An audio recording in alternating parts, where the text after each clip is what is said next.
আসসালামু আলাইকুম সবাইকে। 10টা বেজে গেছে। আই থিঙ্ক এখানে অনেকজন এসছে। আম, 1 2 3 4 5 6 জন এসছেন এই পর্যন্ত। আমরা আরো 10 মিনিট অপেক্ষা করবো। ইতিমধ্যে রিজিভে আমাদের একটা লিঙ্ক দেওয়ার কথা ছিল গ্রুপের চ্যাটের মধ্যে, সেটা কি দিয়েছেন? একটা লিঙ্ক দেওয়ার কথা চ্যাটের মধ্যে, ওটা একটু আহ, গুগল ফর্ম দেওয়া হয়েছে। আপনারা কাইন্ডলি গুগল ফর্মে আপনাদের ডিটেলস গুলো দিবেন, তাহলে আমরা ট্র্যাকটা রাখতে পারবো যে কে আসলে জয়েন করছেন, কে জয়েন করছেন না। আর যদি আপনারা এই ডিটেলসটা না দেন, তাহলে হয়তো আমাদেরকে মানে গ্রুপে রেস্ট্রিক্ট করতে হবে। Because you need to understand যে যারা এখানে গ্যালিলিও ইউজার আছে বা গ্যালিলিও ইউজ করেন, তারাই শুধু এখানে অ্যাক্সেস পাচ্ছেন। বাকি শুধু তাই না, আমার বেসিক্যালি হচ্ছে যে যেন আপনাদেরকে আমরা অ্যাটেন্ড করতে পারি, কারণ আপনাদের যে কোয়েশ্চেন থাকবে পরে যাতে আপনাকে ফোন দিতে পারি বা কোয়েরিজ থাকলে আমাদেরকে কন্ট্যাক্ট করতে পারেন, আপনাদেরকে যাতে আমরা রিচ করতে পারি যে ট্রেনিং করেছেন, কোনো কোয়েশ্চেন আছে নাকি। তো একটা লিঙ্ক দেওয়া আছে আমাদের গ্রুপের চ্যাটের মধ্যে, ওখানে চলে যাবেন। আর একটা ওয়েবসাইট দেওয়া আছে, সবাইকে রিকোয়েস্ট করছি ওই ওয়েবসাইটে আগে চলে যাবেন। আমি যেটা ওপেন করে আছি আমার স্ক্রিনের মধ্যে।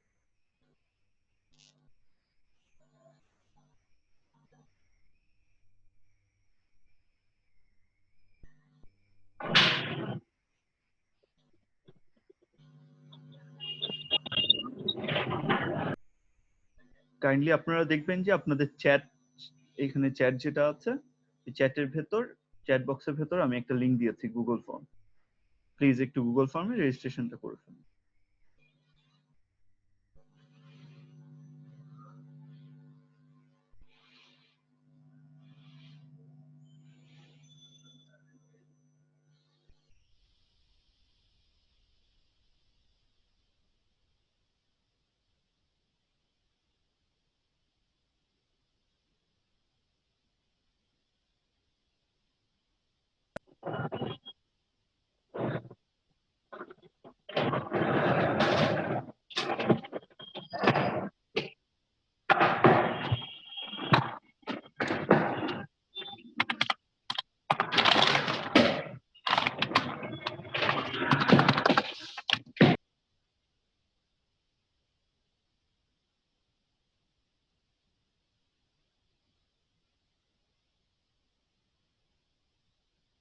এবং সবাই কষ্ট করে আপনাদের ডিভাইস নেম যেটা আছে সেটাকে একটু চেঞ্জ করে আপনাদের অ্যাকচুয়াল নেম দিয়ে দিন, তাহলে বুঝতে ইজিয়ার হয়। যেমন একজন দেখতে হচ্ছে Oppo A1 দেওয়া আছে বা Mat 2 দেওয়া আছে, সেগুলোকে চেঞ্জ করে নিজেদের নাম যেটা সেটা দিয়ে দিবেন কষ্ট করে।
Oppo A1 যে ভাইয়াটা আছেন, আপনার নামটা বলেন, আমি এখান থেকে রিনেম করে দিচ্ছি আপনাকে।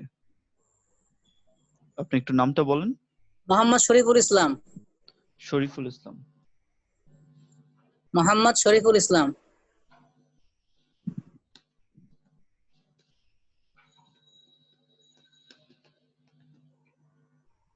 আপনি একটু গুগল ফর্মটা ফিল আপ করে আসেন ভাই। Google form. জি জি, আমি চ্যাটে দেখেন যে এখানে চ্যাট বক্স আছে, আপনারা দেখতে পারবেন যে ওখানে শেয়ার স্ক্রিনের পাশে আছে চ্যাট, চ্যাট বক্স। সো ওখানে ক্লিক করলে আপনি দেখবেন যে জুম গ্রুপ চ্যাট একটা জায়গা আছে, ওখানে গুগল ফর্ম দিয়ে দিয়েছে, একটা লিংক দিয়ে দিয়েছি। লিংকে ক্লিক করলে ওখানে জাস্ট আপনার নাম, email address, phone number, agency name, এই ইনফরমেশন গুলো একটু দিবেন কাইন্ডলি। আচ্ছা ঠিক আছে। ওকে ভাই। হ্যালো, আসসালামু আলাইকুম। আপনার যে লিংকটা শেয়ার করেছেন রিজবি ভাই, ওইটা পাচ্ছি না আর কি। মানে আমি তো পরে ঢুকেছি সম্ভবত, এই জন্য আমি দেখতে পাচ্ছি না। আপনি আচ্ছা, যদি কাইন্ডলি আরেক হ্যাঁ হ্যাঁ হ্যাঁ, কোনো সমস্যা নেই ভাই, আমি আবার শেয়ার করে দিচ্ছি।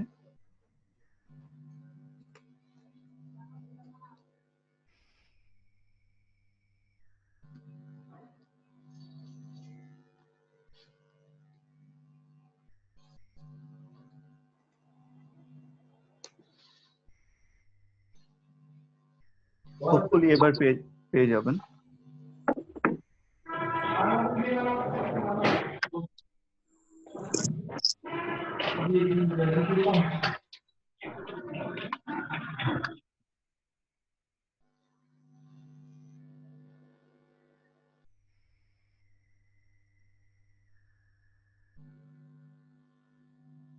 যে ভাইয়া আইফোন ইউজ করছেন, আপনার নামটা কি? আপনার নাম এখানে আইফোন হিসেবে দেখাচ্ছে, কাইন্ডলি একটু নামটা বলবেন। এবং আরেকজন ভাইয়া আছেন, আপনার নাম ইউজার দেওয়া আছে, একটু আপনার অফিসিয়াল নামটা একটু বলবেন প্লিজ।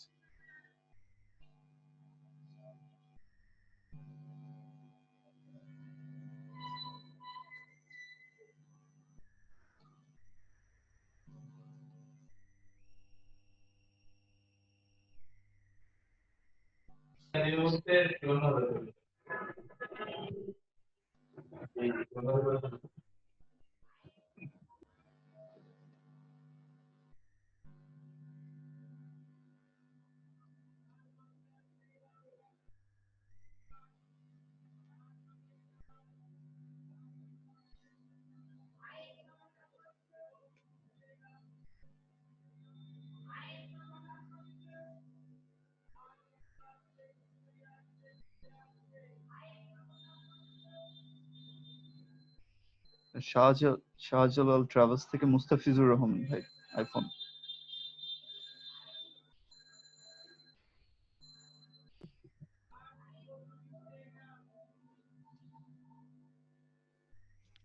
আমরা আর এক্স্যাক্টলি 5 মিনিট অপেক্ষা করব। আমরা এরপর আমরা শুরু করে ফেলবো, আর বেশিক্ষণ অপেক্ষা করতে হবে না সবাই।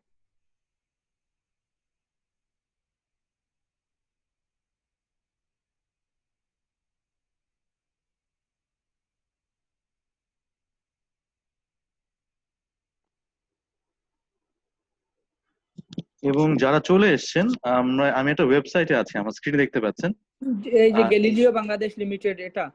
হ্যাঁ হ্যাঁ হ্যাঁ, এই ওয়েবসাইটটাতে সবাই চলে আসবেন। এই যে আপনি গুগলে এই যে আমার লিঙ্কটা আছে, এই লিঙ্কটা আপনারা দেখবেন। হ্যাঁ, এটাকে আপনার এখানে আপনার যাবেন কষ্ট করে, কারণ আমাদের যে ম্যানুয়ালটা এখানে আপলোড করা আছে, তো তাহলে আপনাদের দেখতে সহজ হয়ে যাবে।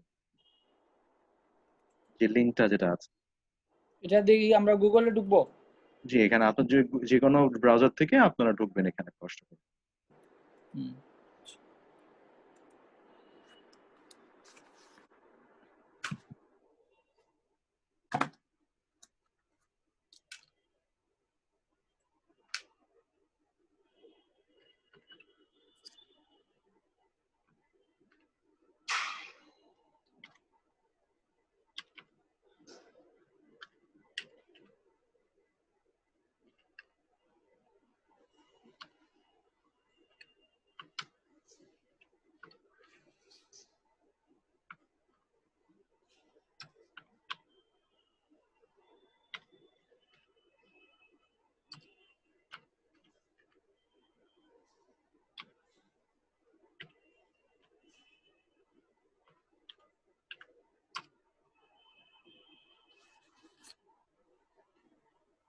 এই লিংকটাতে ঢুকলাম, এখন কি করতে হবে?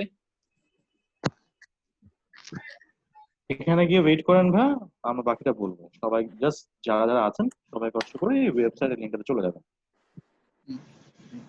হ্যাঁ, যারা নতুন আচ্ছা জি। জয়েন করছেন তাদের উদ্দেশ্যে বলছি, আমাদের চ্যাট বক্সে একটা গুগল ফর্ম দেওয়া আছে। এই গুগল ফর্মে গিয়ে আপনাকে রেজিস্ট্রেশন করতে হবে আপনার নাম, এজেন্সি নেম, ইমেল অ্যাড্রেস এবং ফোন নাম্বার দিয়ে। আমাদের মিটিং এ ট্রেনিং এ জয়েন করার প্রি-রিকুইজিট হচ্ছে আপনি গুগল ফর্মে গিয়ে আপনাকে রেজিস্ট্রেশন করতে হবে। কাইন্ডলি একটু গুগল ফর্মে গিয়ে রেজিস্ট্রেশনটা করে আসবেন, এবং যাদের নাম অরিজিনাল নাম দেওয়া নেই জুম অ্যাকাউন্টে, তারা কাইন্ডলি একটু আপনাদের অরিজিনাল নেমটা দিবেন। আমি একজন ভাইকে দেখতে পাচ্ছি রিয়েলমি X2 নাম করে দেওয়া আছে। কাইন্ডলি আপনার নামটা বললে আমি এখান থেকে রিনেম করে দিতে পারবো, অথবা আপনি গুগল ফর্মে রেজিস্ট্রেশন করলে আপনার ইউজার নেম রিয়েলমি X2 লিখলে আমি ওখান থেকে নাম নিয়ে আপনার অরিজিনাল নাম নিয়ে এখানে চেঞ্জ করে দিব। কাইন্ডলি আপনি একটু কুইকলি করবেন। আমি অলরেডি অনেকগুলো রেসপন্স পেয়ে গেছি, 11টা রেসপন্স পেয়ে গেছি, কিন্তু আমাদের টোটাল জয়েনার অলরেডি 20। সো কাইন্ডলি আপনারা সবাই একটু গুগল ফর্মে রেজিস্ট্রেশনটা করে আসবেন। রিজভি ভাইয়া একটু গ্যালিলিওর যে সাইটটা এটা একটু জাস্ট চ্যাট বক্সে ইয়ে করে দিবেন, কপি করে দিবেন। Sure sure sure sure.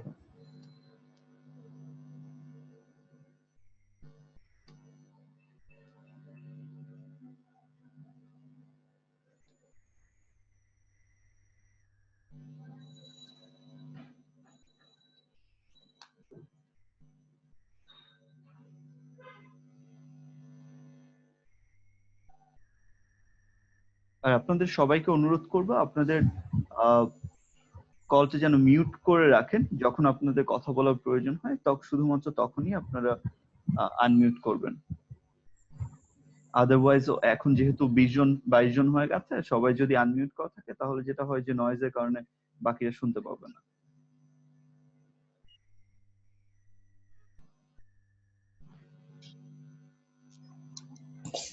হ্যাঁ ভাইয়া, লিঙ্কটা কোথায় পাবো? গুগল ফর্মের লিঙ্কটা গুগল ফর্মের না, ওই আপনার যে সাইটটা দেখাচ্ছে ডিসপ্লেতে ওইটাই।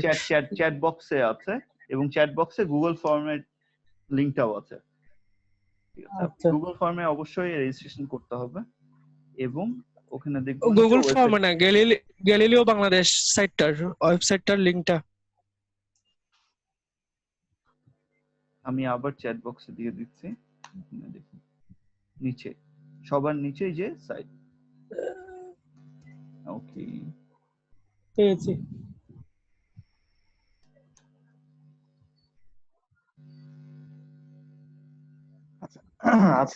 সবাইকে আসসালামু আলাইকুম।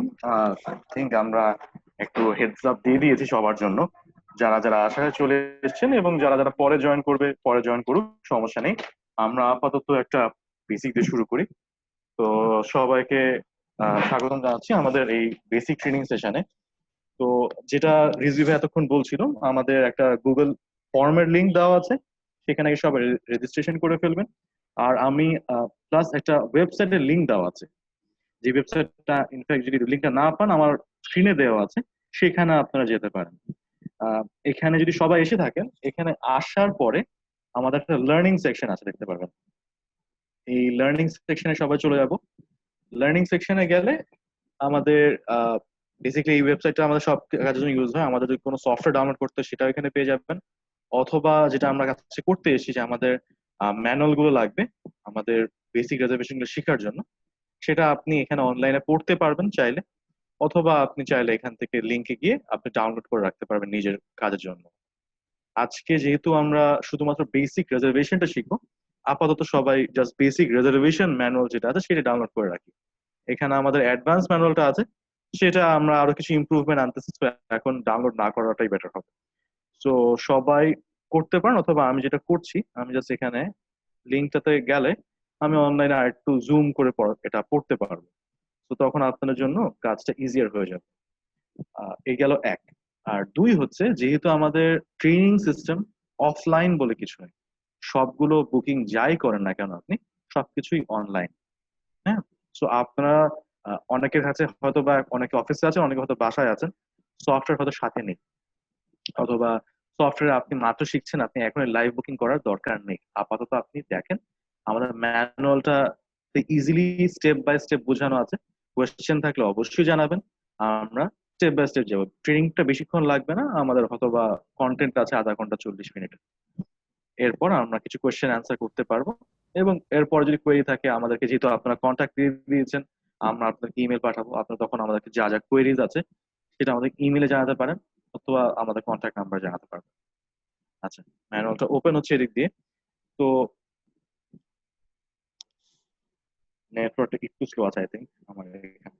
একটু অপেক্ষা করছি, একটা মিনিট।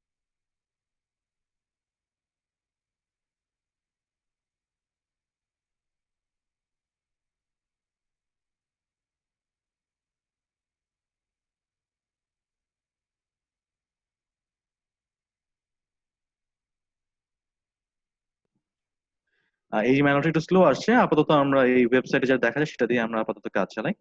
তো সবার কাছে বেসিক ম্যানুয়ালটা আশা করছি চলে এসছে। তো এই বেসিক ম্যানুয়ালটা আপনাদের খুবই খুবই ইম্পর্টেন্ট, সবসময় আপনারা সঙ্গে রাখবেন। আর যেই জয়েন করবেন সঙ্গে এখন মিউট করে রাখবেন প্লিজ নিজেকে। আহ, এখন আপাতত আমরা কোশ্চেন না করি, পরে আমরা শেষ করে আমরা কোশ্চেন অ্যান্সারের সময় দেব। সো যেটা বলছিলাম যে আমাদের এই ট্রেনিং সেশনটার জন্য যেরকম ইম্পর্টেন্ট ট্রেনিং সেশনের বাহিরেও, কারণ সবকিছু আমরা একদিনে শিখতে পারবো না, অথবা ইভেন আপনার একদিনে সবকিছু মনে রাখা ইম্পসিবল। এই জন্য আপনি ম্যানুয়ালটা আপনাকে সে দেখে দিবেন, অথবা যে ওয়েবসাইটে আমরা আছি সেখান থেকে যে কোনো সময় আটকে গেলে দেখে নিতে পারবেন। তো ম্যানুয়ালটা ওপেন করে ফেললে, আনফরচুনেটলি ওপেন হচ্ছে না, একটা মিনিট হোল্ড করুন, আমি আমার কপিটা ওপেন করছি।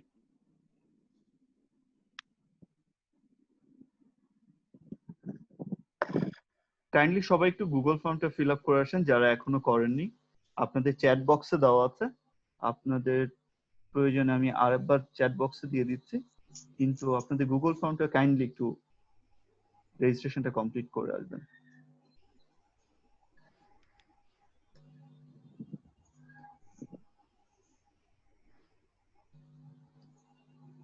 আপনারা আপনাদের চ্যাট বক্সে গিয়ে দেখতে পারবেন যে একটি গুগল ফর্ম দেওয়া আছে, সেখানে আপনাদের ডিটেলস দেওয়ার কথা আছে, এজেন্সি নেম, আপনার নাম, মোবাইল নাম্বার এবং ইমেল অ্যাড্রেস।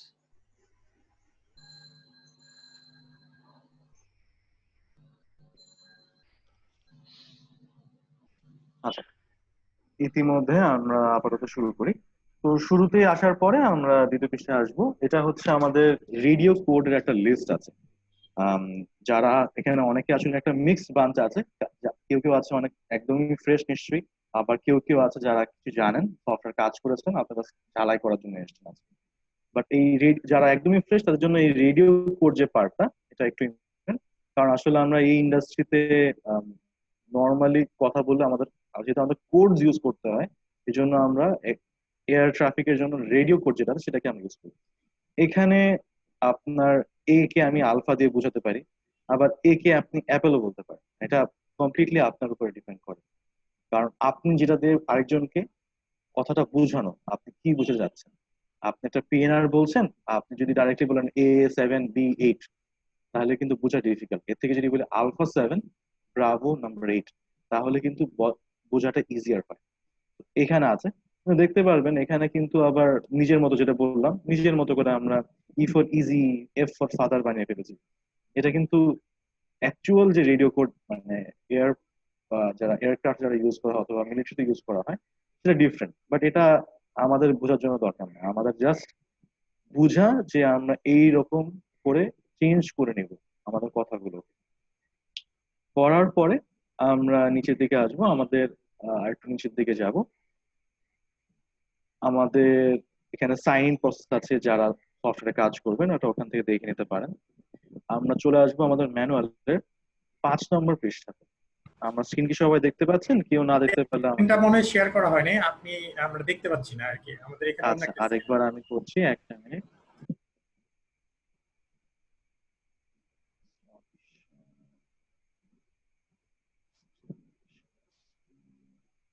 ভাই এখনো কিন্তু আমি অনেকেই আছে যারা এখনো গুগল ফর্মের রেজিস্ট্রেশনটা কমপ্লিট করেনি। প্লিজ রেজিস্ট্রেশন কমপ্লিট করেন সো দ্যাট আমরা আপনাদেরকে কানেকশন রাখতে পারি। আদারওয়াইজ আমরা we will wait for 10 minutes, 10 minute wait করার পর যারা রেজিস্ট্রেশন করেনি তাদেরকে হয়তো আমাদেরকে রিমুভ করে দিতে হবে, কারণ উইদাউট রেজিস্ট্রেশন আমরা আপনাদেরকে আসলে জয়েন করতে দিতে পারবো না। সরি, কাইন্ডলি প্লিজ একটু রেজিস্ট্রেশন করে আসবেন। গুগল ফর্ম যারা তাহলে করেনি আই থিঙ্ক আমরা আর 2-3 মিনিট সময় দিই যারা যারা করেনি। এটা খুবই ছোট একটা ফর্ম, আপনার নাম দিতে হবে, এজেন্সির নাম আর ফোন নাম্বার, আর দু একটা ইনফরমেশন একটু দিয়ে দিবেন, তাহলে খুব ভালো হতো। আর ইতিমধ্যে যারা করে ফেলেছেন, আমি যেটা আসছি, আমাদের আজকের অবজেক্টিভটা আমাদের জানা উচিত। আজকে আমরা কি শিখবো? আজকে আমাদের মেইন অবজেক্টিভ হচ্ছে পিএনআর তৈরি করা। কিভাবে করে একটা পিএনআর তৈরি করতে হয়, একটা পিএনআর আমরা তৈরি করা শিখবো, কি কি জিনিস চেক করতে হয় সেটাও আমরা শিখবো, এবং সর্বশেষে আমরা লাস্টের দিকে শিখবো কিভাবে করে টিকিটটা ইস্যু করতে হয়। ইস্যু করানো হয়তো হবে না, আমরা একদম লাস্ট স্টেপ পর্যন্ত আমরা দেখবো যে কিভাবে করে টিকিট ইস্যু করতে হয় আমরা। তো বেসিক আপনারা যারা এটা শিখে ফেলবেন, মোটামুটি জিনিসটা আসলে খুবই সিম্পল যদি আপনি ম্যানুয়ালটাকে ফলো করেন। এই জন্যই বারবার বলছি, ম্যানুয়ালটা আপনারা ডাউনলোড করে নেবেন, ওখান থেকে আপনারা অনলাইনে পড়তে পারবেন, আপনার যে কোনো সময় আটকে গেলে দেখে নিতে পারবেন। কারণ ডিডিএস এ কাজ করা এটা আসলে সিম্পল আবার একটু কমপ্লিট, মানে আপনাকে প্রসেস ফলো করতে হবে, কোনো একটা ছেড়ে একটা করা যাবে না। তো আপনাদেরকে এটা করতে হবে। তো আই থিঙ্ক আর 1 মিনিট দিতে পারে যারা ফিল আপ করেননি তাদের জন্য, যাতে ওনারা ম্যানুয়ালটা ফিল আপ করে ফেলতে পারে ওই ফর্মটা। এরপর আমরা আবার শুরু করে দিব, দেখি কি হয়।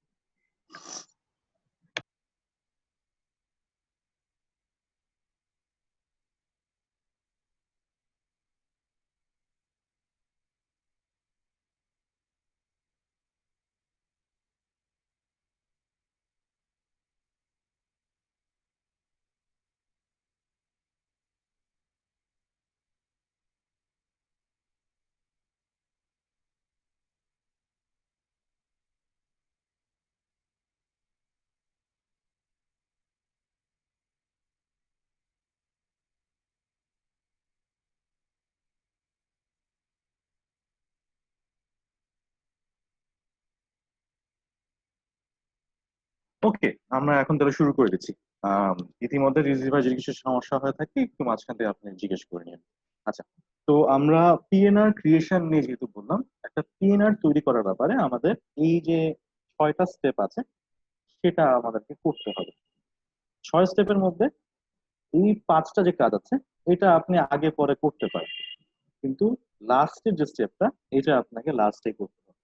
আচ্ছা, তো আমরা কি করছি, ফার্স্ট আমরা এখানে লেখা আছে সিট বুকিং, মানে আমাদের যে প্যাসেঞ্জার এসছে তারা কতজন মানুষ, কার সিট লাগবে এটা জানা এবং বোঝা, তার জন্য তাদের ডিজায়ার্ড সিটটা তাদেরকে দেওয়া, তাদের জন্য তাদের সঠিকভাবে ওদের পাসপোর্ট দেখে দেখে ওদের নাম ইনসার্ট করা, ওদের দেওয়ার পরে আপনাদের এজেন্সি ডিটেলস দেওয়া, তারপর একটা টিকিটিং টাইম লিমিট জেনারেট করার রিকোয়েস্ট দেওয়া এয়ারলাইন্সের কাছে, দেওয়ার পরে পিএনআরটাকে রিসিভ করে নেওয়া, মানে আপনি কাজ করছেন এটা আপনার একটা সিগনেচার দেওয়া, দিয়ে এটাকে এন্ড অ্যান্ড রিট্রিভ, মানে পিএনআরটাকে শেষ করে আবার আপনাকে সে দেখানোর জন্য, তো আপনি দেখতে পারেন কাজটা কি হয়েছে।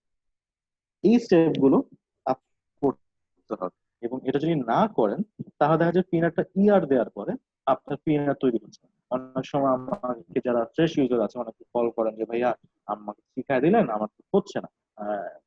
আপনার এখানে ঘাবড়ে যাওয়ার কিছু নেই, আপনি হতে পারে এখানে কোনো একটা স্টেপ মিস করেছেন, সিস্টেম আপনাকে ইনফ্যাক্ট বলেও দিবে আপনি কি মিস করেছেন। আমরা সেটাও শিখবো আজকে যে কিভাবে করে চেক করতে হয়, আমাদের কি কি দেখাবে। বাট এই স্টেপ গুলো যারা একদম ফ্রেশ তাদের জন্য এটা রাখতে হবে। এবং আমাদের দেখবেন পাশে একটা ছোট নোট আছে যে যারা নন আয়াটা এজেন্ট আছেন তাদের জন্য একটা এডিশনাল কমান্ড আছে, এই জুলা/বি, এই কমান্ডটা দিতে হবে। এটা দেওয়ার পরে তারপরে আপনারা এই রিসিভ ইয়ারটা করে নেবেন। আই থিঙ্ক বুঝতে পারছি। তো আমরা প্রথম স্টেপে আসি। আমরা একটা সবাই মিলে একটা চিন্তা করবো একটা সিচুয়েশনটা কিছুটা এরকম যে আপনার কাছে কাস্টমার এসে আপনাকে বলছে ভাই আমরা 2 জন যাব ঢাকা থেকে নিউ ইয়র্ক। আপনাকে এখন জানলো, বলো ভাই কবে যাবেন, বলো যে ভাই আমি হয়তো বা ডিসেম্বর 20 তারিখে যাবো। আপনাকে সে একটু ইনফরমেশন, 2 জন ঢাকা থেকে নিউ ইয়র্ক, এখান থেকে তার জন্য তাহলে কি করতে হবে যেটা আমাদের মনে আছে, তার জন্য সিটটা ধরা। কারণ সিট না ধরে তো ভাই পুরো কাজটাই আসলে বৃথা। তো সিট যে ধরবেন, সিট ধরার দুটো উপায় আছে। এক, এভেইলেবিলিটি ডিসপ্লে মানেটা হচ্ছে আমি সিস্টেম জানি আমি কোন এয়ারলাইন্সে ধরবো সিটটা। এখানে স্টেপটার প্রথমে এটা ডিফারেন্স হচ্ছে আমি কিন্তু জানি আমি কোন এয়ারলাইন্সে আমি সিটটা ধরবো, তখন আমি অ্যাভেলেবিলিটি ডিসপ্লেটাকে ইউজ করবো, যে আমি জানি আমি কোন এয়ারলাইন্সে ধরবো, আমি সেই এয়ারলাইন্সের জন্য অ্যাভেলেবিলিটি সার্চ করে দিচ্ছি। ঠিক আছে, কিন্তু অনেক ক্ষেত্রে থাকে আমরা জানি না আমরা কোন সিটটা ধরবো। তো এই জন্য আমরা এই স্টেপটাকে কিছুক্ষণ পজ রাখছি, আমরা আবার এখানে উপরে ব্যাক করবো। এই ক্ষেত্রে আমরা মেইনলি ইউজ করে থাকি ফেয়ার শপিং। ফেয়ার শপিং মানে এটা কি, যে আপনি লোয়েস্ট অপশন বের করে নিচ্ছেন সিস্টেম থেকে। যেটা অনেক সময় হয়, কাস্টমার এসে আপনার কাছে, ভাই আমি 20 ডিসেম্বর ঢাকা থেকে নিউ ইয়র্ক যাবো, সবচেয়ে চিপেস্ট সিট কোনটা? এই ক্ষেত্রে আমরা এই ফর্মুলা গুলো দেখতে পাচ্ছি, এখানে কিছু এক্সাম্পল দেওয়া আছে, আমরা আস্তে আস্তে করে শিখি। তো সিস্টেম আমার সামনে খোলা আছে, আমি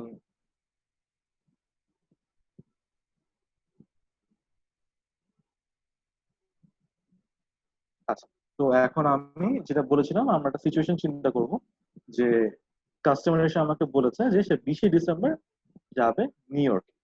তো আমি দেখবো এফ এস। এফ এস মানে ফেয়ার। কিসের জন্য? ডিপার্চার। ঢাকা থেকে আমি যাব, কবে যাব? 20 ডিসেম্বর। কোথায় যাব? নিউ ইয়র্কে যাব। যে এটা দিয়ে যদি আমি এন্টার দিই, এটা মানে হচ্ছে সিস্টেমকে আমি বলছি তুমি আমাকে ঢাকা থেকে 20 ডিসেম্বর যাওয়ার সবচেয়ে চিপেস্ট সিট কোনটা তা বের করে নিয়ে আসো। এবং মেজরিটি ক্ষেত্রে কিন্তু আমাদের তাই দরকার হয়ে থাকে, সবচেয়ে চিপেস্ট সিটে কাস্টমার চায়। তো এই ক্ষেত্রে আমার আপনাদেরকে দেখতে পাচ্ছেন এরকম অপশন দিয়ে দিচ্ছে যে কি কি আছে। যেমন কি কি আছে দেখতে পাচ্ছি, দেখতে পাচ্ছি টার্কিশ এয়ারলাইন্স এর অপশন আছে। টার্কিশ এয়ারলাইন্স কিভাবে বুঝলাম? মাউসটা আপনাকে স্মার্ট পয়েন্টে নিয়ে আসলে আপনাকে বলে দিচ্ছে কি আছে এবং কত টাকা আসছে সব মিলিয়ে। মানে গ্রস ফেয়ার হচ্ছে 64,049 টাকা। এখানে তার কাস্টমারকে বলেছেন যে ভাই আপনি একজন মানে পার পার্সন প্রাইস আসবে 64,049 টাকা। উনি তো বলতে পারে ভাই এটা কি শুধু একমাত্র অপশন না, আপনি দেখবেন আস্তে আস্তে করে আপনি যদি নিচের দিকে যান আপনার আরো অপশন বাড়ছে। আপনার কাতার এয়ারওয়েজ এর একটা অপশন এসছে, তাতে প্রাইস একটু বেশি, দেখবেন যত নিচে যাবেন প্রাইস তো বাড়তে থাকবে। এরপরে আমাদের আছে কাতার এয়ারওয়েজ আরেকটা অপশন, সেটা দেখতে পাচ্ছি। এমিরেটস এর অপশন আছে। এভাবে করে আপনাকে সে দেখাতে থাকবে বিভিন্ন অপশন। তো আমরা কিভাবে করেছিলাম আরেকবার খেয়াল করি। আমাদের কাছে কাস্টমার এসে বলেছে যে সে ঢাকা থেকে 20 ডিসেম্বর জিএফকে যাবে। আমি এটা এন্টার দিয়েছি, সে আমাকে লোয়েস্ট প্রাইস যেটা সেটাই সঙ্গে সঙ্গে সিস্টেম থেকে বের করে দিয়ে এসেছে যে এটা চিপেস্ট। তো আপনাদের যারা মন খেয়াল করেছেন যে আমি বলেছিলাম এখানে কিন্তু প্যাসেঞ্জার বলছে আমরা দুইজন যাব। আমি যদি এফ এস যে কমান্ডটা দিয়েছি এটা দিয়ে আমি বলছিলাম এটা কিন্তু কি 64,000, এটা কয়জনের? এটা কিন্তু একজনের ফেয়ার। আমাকে যদি যে বলেছে যে দুইজন যাবে, তাহলে আমার কমান্ডটা জাস্ট এফ এস টু হবে।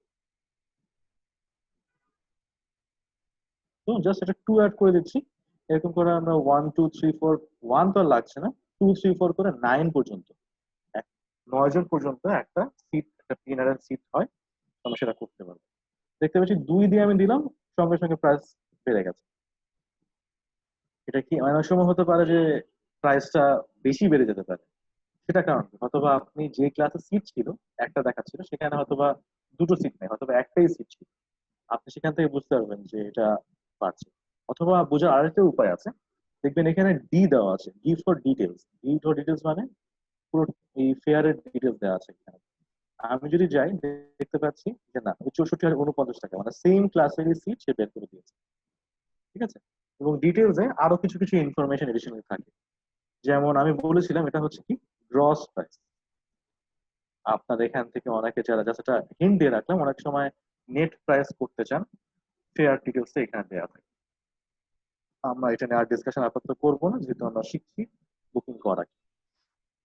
এইভাবে করে দেখছি। তো আমরা দেখলাম, আমাদের কাছে মনে হলো এটাই, আমি কাস্টমার রাজি আছে, আমি তাকে এটা বুক করে দিই। জাস্ট বুকের উপর ক্লিক করবেন, আপনার বাম পাশে সিটটা চলে আসবে। তো সিট বুকিং করাটা, যেটা আমরা শিখছিলাম যে আমার কাজটা একটু সহজ, যে আপনাকে বের করতে হবে আপনি কোন সিটটা চালা লাগবে, কতগুলো সিট লাগবে সেটা করা। আমরা কিন্তু মাত্র একটা ওয়ান ওয়ে দেখেছিলাম। ওয়ান ওয়ে মানে ঢাকা থেকে সে নিউ ইয়র্ক যাওয়া। কিন্তু কাস্টমার বলতে পারে আমি ঢাকা থেকে 20 ডিসেম্বর আমি নিউ ইয়র্ক যাচ্ছি এবং আমি 25 ডিসেম্বর ঢাকা আসবো। ঠিক যেভাবে আমাদেরকে কাস্টমার আমাদেরকে যেভাবে কথা বলে, ঠিক সেভাবে আমি সফটওয়্যারের সাথে কথা বলবো যে আমাকে তুমি চিপেস্ট সিট বের করে দেখাও ঢাকা থেকে 20 ডিসেম্বর নিউ ইয়র্কে যাওয়ার জন্য, 25 ডিসেম্বর ঢাকা আসার জন্য। আমি যদি সার্চ করি, সে বের করে ফেলবে নিজে থেকে ঘেটে ঘেটে যে কোন সিটটাতে গেলে। দেখতে পাবো ঢাকা থেকে নিউ ইয়র্ক ওয়ান ওয়েতে গেলে চিপেস্ট সিট ছিল কোনটা, টার্কিশ এয়ারলাইন্স। এখানে আবার বেরিয়ে আসলো কোথায়, কাতার এয়ারওয়েজ। এটা কেন আমি আসলে বললাম, কারণটা হচ্ছে যে আমরা ফেয়ার শপিংটাকে মেনলি ইউজ করি, অ্যাভেলেবিলিটি ডিসপ্লেটা আমরা সবসময় ইউজ করি না। কারণটা হচ্ছে আমি তো জানি না কোনটা চিপ, তাই না? অনেকে অ্যাভেলেবিলিটি থেকে বুক করে, বাট এটা সবসময় ঠিক না। মানে আপনি জানি না কোনটা চিপেস্ট, আপনি সিট ধরে ধরে প্রাইস দেখবেন, এটা পসিবল না। আপনার কাজটাকে সহজ করতে হবে। তো আপনার এখান থেকে দেখে নিতে পারবেন কোনটা চিপেস্ট। তো বেরিয়ে আসলো যে না, ওয়ান ওয়ের জন্য টার্কিশ হয়তো চিপার ছিল, কিন্তু রিটার্নের জন্য কাতার এয়ারওয়েজ ছিল। অলরাইট, এইভাবে করে আমরা সর্টিং করতে পারি। কিন্তু এগেন আমরা আরেকটা জিনিস শিখে নিব, যে আমরা এখানে দেখেছিলাম কিসের একজনের প্রাইস, আমি এটাকে দুইজনের প্রাইস করবো। আমি এটাকে দুইজনের প্রাইস দেখতে চাই, সো জাস্ট FS2 দিয়ে আমি যদি আবার দিয়ে দিই, সে আমাকে দেখাচ্ছে। আচ্ছা, আপনার কাস্টমার, যেটা আমরা আমাদের এই ম্যানুয়ালের প্রথম দিকেই এটা এক্সপ্লেন হয়ে গেছে, বের করা কিভাবে করছে customer। এখন কাস্টমার হয়তো কম্পেয়ার করতে চাচ্ছে যে ভাই কাতারে কত, এমিরেটসে কত, টার্কিশ কত। আপনি তো এখন কনফিউজ হয়ে গেলেন, কারণ কি কাতারের একটা দুইটা তিনটা চারটা অনেক এতগুলো অপশন, আপনি একটু সর্টিং করতে যাচ্ছেন। দেখবেন এখানে ফিল্টার অপশন আছে, আপনি এখান থেকে চাইলে ফিল্টার করে নিতে পারেন কোনটার অপশন আপনি দেখতে চান। যেমন আপনি এই অপশন দেখতে চান না, এই অপশন দেখতে চান না, এই অপশন দেখতে চান না, করলাম, অ্যাপ্লাই দিব, সে প্রাইসটাকে ফিল্টার করে নেবে। আমার নিচে গেলে এমএস পেয়ার, আপনি যদি মনে করেন আপনি কনফিউজ হয়ে যাচ্ছেন, কাতার এতবার আপনার তো মনে আছে 1,76,000 ছিল, ভাইয়া আপনি প্রাইস কোথা থেকে ফিল্টার করা হলো আবার একটু দেখান যদি। আমি অবশ্যই দেখাচ্ছি। এই যে ভাই বললাম, এখানে প্রাইস নিয়ে ফিল্টার করছি না, আমি কিন্তু এয়ারলাইন্স নিয়ে ফিল্টার করছি। প্রাইস নিয়ে তো ফিল্টার অটোমেটিকই সে আসছে, আমি যখনই ফেয়ার শপিং দিয়ে দিচ্ছি অটোমেটিক্যালি সে প্রাইস ওয়াইজ ফিল্টার করে দিচ্ছে সবচেয়ে চিপেস্ট কাপ। আমাকে কিন্তু কিছু করতে হচ্ছে না, কোনো কমান্ড দিতে হচ্ছে, কমান্ডটা দিতেই হচ্ছে, মানে আপনি এভাবে দেখতে যাচ্ছেন সার্চ করে যে কোনটা আমার চিপেস্ট। হ্যাঁ, আমরা করতে পারছি। করার পরে আমি যদি এখানে দেখতে এই যে ফিল্টার একটা বাটন থাকে স্মার্টফোনতে, আমি কাতার দেখবো না, আমি বললো ভাই আমার কাস্টমার যাবে না, আমার খালি এমিরেটস দেখবে, আমি এখান থেকে এমিরেটস দিলাম, সার্চ করলাম, টুক করে সে এমিরেটস কারে নিয়ে আসলো। ঠিক আছে, এইভাবে করে আপনি নিজের জন্য সর্টিং করতে পারবেন। আবার সে আপনি সবগুলো আমি আবার রিসেট করে দিলাম সবকিছু এনে, কাস্টমার বলছে ভাই আমাকে এমন ভাবে দিবেন কাস্টমার যাতে আমার কাস্টমার নিউ ইয়র্কে দিনের মধ্যে গিয়ে পৌঁছে। এরকম অনেক সময় উইয়ার্ড ওয়ে কাস্টমার রিকোয়ারমেন্ট থাকে যে ভাই সে দিনে গিয়ে পৌঁছাবে, সেটা কিভাবে করবো ভাই, অনেক কিছু পারে, এটা তো জীবনে পারিনি। দেখতে পারবেন এই ফিল্টার অপশনে গেলে আপনার এখানে অপশন থাকে যে সময় করা, তা আমি 6টা পর্যন্ত দিয়ে দিই। তো সে বেসিক্যালি সর্টিং করে রেখে দিচ্ছে এমন এমন অপশন, শুধুমাত্র যেটা দেখেন 16টা 40, 16টা 40, এর পরের অপশন গুলো কিন্তু সে দিচ্ছে না। দেখছেন এমএস কিন্তু এখানে আছে, বাট এটা কিসের, তার কিন্তু আগের অপশন। তো এখানে কিন্তু আপনি টাইম ওয়াইজ ফিল্টার করতে পারবেন। আচ্ছা, এটা তো শিখলাম আমরা সবাই, ফেয়ার শপিং যেটা করা, এটা হচ্ছে আমরা শিখলাম হচ্ছে আমাদের কমান্ড দিয়ে শেখা, যেটা আমরা এখানে ম্যানুয়ালে দেওয়া আছে। তাছাড়াও যেহেতু আসলে আমরা অনেকে ওয়েবসাইটে বুকিং করতে করতে অভ্যস্ত হয়ে গেছি, আমরা অনেকে ফর্ম সিস্টেমে সার্চ করতে খুব পছন্দ করি। এটা করলে আমাদের দেখবেন স্মার্টফোনটা যারা আপডেট ভার্সনটা ইউজ করছেন, যে এরকম FS+ একটা অপশন আছে, এখানে গেলে আপনি যে কাজটা আমরা কমান্ডে করলাম সেই কাজটা আপনি বক্সের মধ্যে করতে পারবেন। যেমন আমি এখান থেকে সার্চ করলাম যে 20 ডিসেম্বর কি করবেন, ঢাকা যাবে, সরি ঢাকা থেকে, আমি যদি এভাবে করেও লিখতে পারি, ইন্টারেস্টিং একটা জিনিস আপনাকে দেখায় দিবে। আপনি যদি ওয়ান ওয়ে দেখতে চান সার্চ দিবেন, ওই যে আমরা কমান্ডটা রান করেছিলাম ঠিক সেই কমান্ডটাই কিন্তু সে ব্যাক এন্ডে রান করে দিচ্ছে আপনাকে। আপনাকে যদি অনেক সময় মনে করেন অনেকে আছেন যে 2-3টা সিস্টেম চালাতে হয়, কমান্ড সঠিক মনে পড়ছে না, কেন জানি করবো, শর্ট করে আপনি এখান থেকে করতে পারেন। এটা কি দেখালো? এটা আমাকে ওয়ান ওয়ে দেখালো, ঢাকা থেকে নিউ ইয়র্ক। আমি আবার যদি অ্যাড করতে চাই, এই যে অ্যাড দিব, ব্যাক করবে কবে? 25 ডিসেম্বর। সার্চ দিয়ে দিব, এই যে কমান্ডটা ম্যানুয়ালি শিখলাম, সেই কমান্ডটাই সে আবার ব্যাক এন্ডে রান করে দিচ্ছে আপনার জন্য। তো আপনি এটা ইউজ করতে পারেন। তো যেমন আমরা এখানে আহ, একটা প্যাসেঞ্জার দেখাচ্ছে, আমি যদি মাল্টিপল প্যাসেঞ্জার করতে চাই, দেখেন এখানে প্যাসেঞ্জারের অপশন আছে। আমি একটা অ্যাডাল্ট না দুটো অ্যাডাল্ট সার্চ করলাম, সে আমাকে প্রাইস দেখায় দিবে দুটো অ্যাডাল্ট। এখন আর একটু মজার জিনিস দেখেন, বক্সটা ইউজ করার কিছু উপায় আর কিছু অ্যাডিশনাল সুবিধাও আছে। মনে করেন আপনি কিন্তু কোডটা মনে রাখতে পারছেন না, যখন একটু কমপ্লিকেটেড সার্চ আসে, এখন মনে করেন আপনার কাছে একটা ফ্যামিলি আসলো, ফ্যামিলি এসে বলছে হ্যাঁ আমরা দুজন আমরা হাজবেন্ড ওয়াইফ যাব, সঙ্গে বাচ্চা যাবে। এখন আপনি প্রাইস কিভাবে করে সর্টিং করবেন? যারা এক্সপিরিয়েন্স হতো তারা হয়তো বলবে না ভাই, আমরা আগে যেটা একসময় শিখাতাম যে ভাই আপনি সিটটা ধরে একটা নাম, দামি নাম দিয়ে দিবেন, দামি নাম দিয়ে প্রাইস দেখবেন, অথবা ম্যানুয়ালি ক্যালকুলেট করবেন, এত কষ্ট করা লাগে না। আমি এখানে অ্যাড করে একটা চাইল্ড অ্যাড করে দিয়ে দিলাম। এই কমান্ডটা হয়তো আপনাকে আমাদের বলে আপনি এখানে পেয়ে যাবেন, চাইল্ড সহ করে কিভাবে করে দেখতে হয়, বাট সবার তো সবসময় কমান্ড মনে থাকে না। এই জন্য এই বক্সটা খুবই ইউজফুল। সে আপনাকে পুরো অ্যাকুরেটলি বলে দিচ্ছে একটা চাইল্ড হলে কত টাকা আসবে, অ্যাডাল্টের ফেয়ার কত, যেটা আগে দেখেছিলাম 88,000 টাকা, যে চাইল্ড আছে তারটা কত সেটাও বলে দিচ্ছে। তো আপনার জন্য কাজটা একটু সহজ হয়ে যাচ্ছে। তো আপনারা এভাবে করে কাজটা করতে পারেন। আই থিঙ্ক ফেয়ার শপিংটা নিয়ে আমরা দেখেছি, এবং সামনে আসলে ফেয়ার শপিংটা নিয়ে অনেক কাজ হবে। তো আপনারা ফেয়ার শপিংটা একটু ভালো মতো দেখে নিতে পারবেন। অফিস যখন সুযোগ পাবেন টেস্ট করে দেখবেন, যখন কোয়েরি আসে একটা প্রাইস চেক করা। মেজরিটি ক্ষেত্রে তো কাস্টমাররা বুকও করতে চায় না, খালি বলে ভাই দাম কত। তো আপনি ঝটপট কিন্তু এই কাজটা অ্যান্সার দিতে পারছেন একটা ছোট কাজে। আচ্ছা, এরপর আমরা রিভার্সে আসি।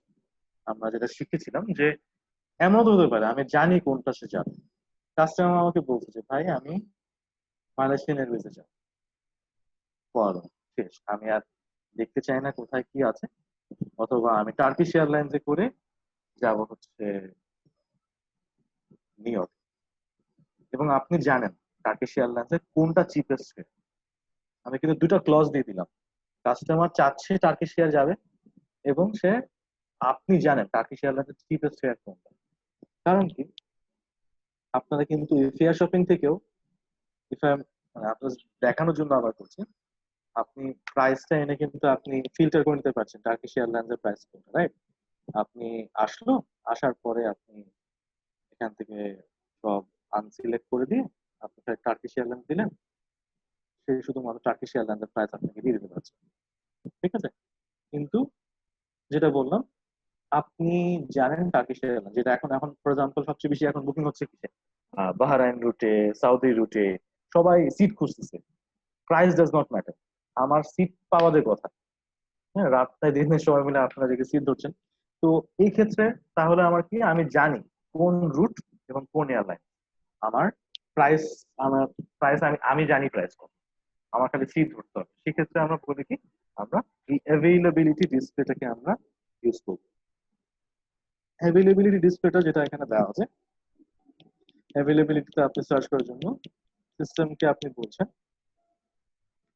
যে এ মানে অ্যাভেইলেবিলিটি, অ্যাভেইলেবল সব সিট দেখাও সে 20শে ডিসেম্বর ঢাকা থেকে জেএফ। আপনি সিস্টেমকে বলে দিচ্ছি যে ভাই আমি কিন্তু ঢাকা থেকে নিউ ইয়র্কে যাব 20 তারিখে, এবং যাব কোথায়, টার্কিশ এয়ারলাইন্স। তো আমি 20শে December Dhaka JFK display এই অপশন দিয়ে দিচ্ছি। এটা দিলে লাভ নেই, কারণ আপনি সবকিছু আপনার, এটাকে বলে আমরা মানে প্রপার ভাষা যদি বলি সেন্সরি ওভারলোড, আপনার দেখারই দরকার নাই। আপনি জানেন কোনটা আপনার দরকার, সেখান থেকে ধরে ফেলবেন খাটাখাটি। আপনার প্রাইস দেখো, প্রায় এত কিছু বোঝার টাইম নেই, দেখে সিট দেখো ধরে ফেলবেন। আমি হয়তোবা বের করলাম যে আমার এখানে টার্কিশ এয়ারলাইন্সের কথা কথা হয়তো ট্যাঙ্গো ক্লাস সবচেয়ে চিপেস্ট আমি ধরে নিই। তাহলে আমি কি করব, আমি জাস্ট টির উপরে ক্লিক করবো, সে আমার যাওয়া উচিত ধরে ফেললো। প্রসেসটা একটু সিম্পল হয়ে গেল। আমি যখন জানি কোন এয়ারলাইন্স এবং কোন ক্লাসে ধরতে হবে সেই seat। আচ্ছা, এখন যেহেতু অ্যাভেলেবিলিটি ডিসপ্লেটা নিয়ে এসেছি, একটু বুঝে বিষয় আছে। এয়ার শপিংটার মধ্যে কাজটা একটু সহজ, ও সব কাজ আপনাকে করে দিচ্ছে।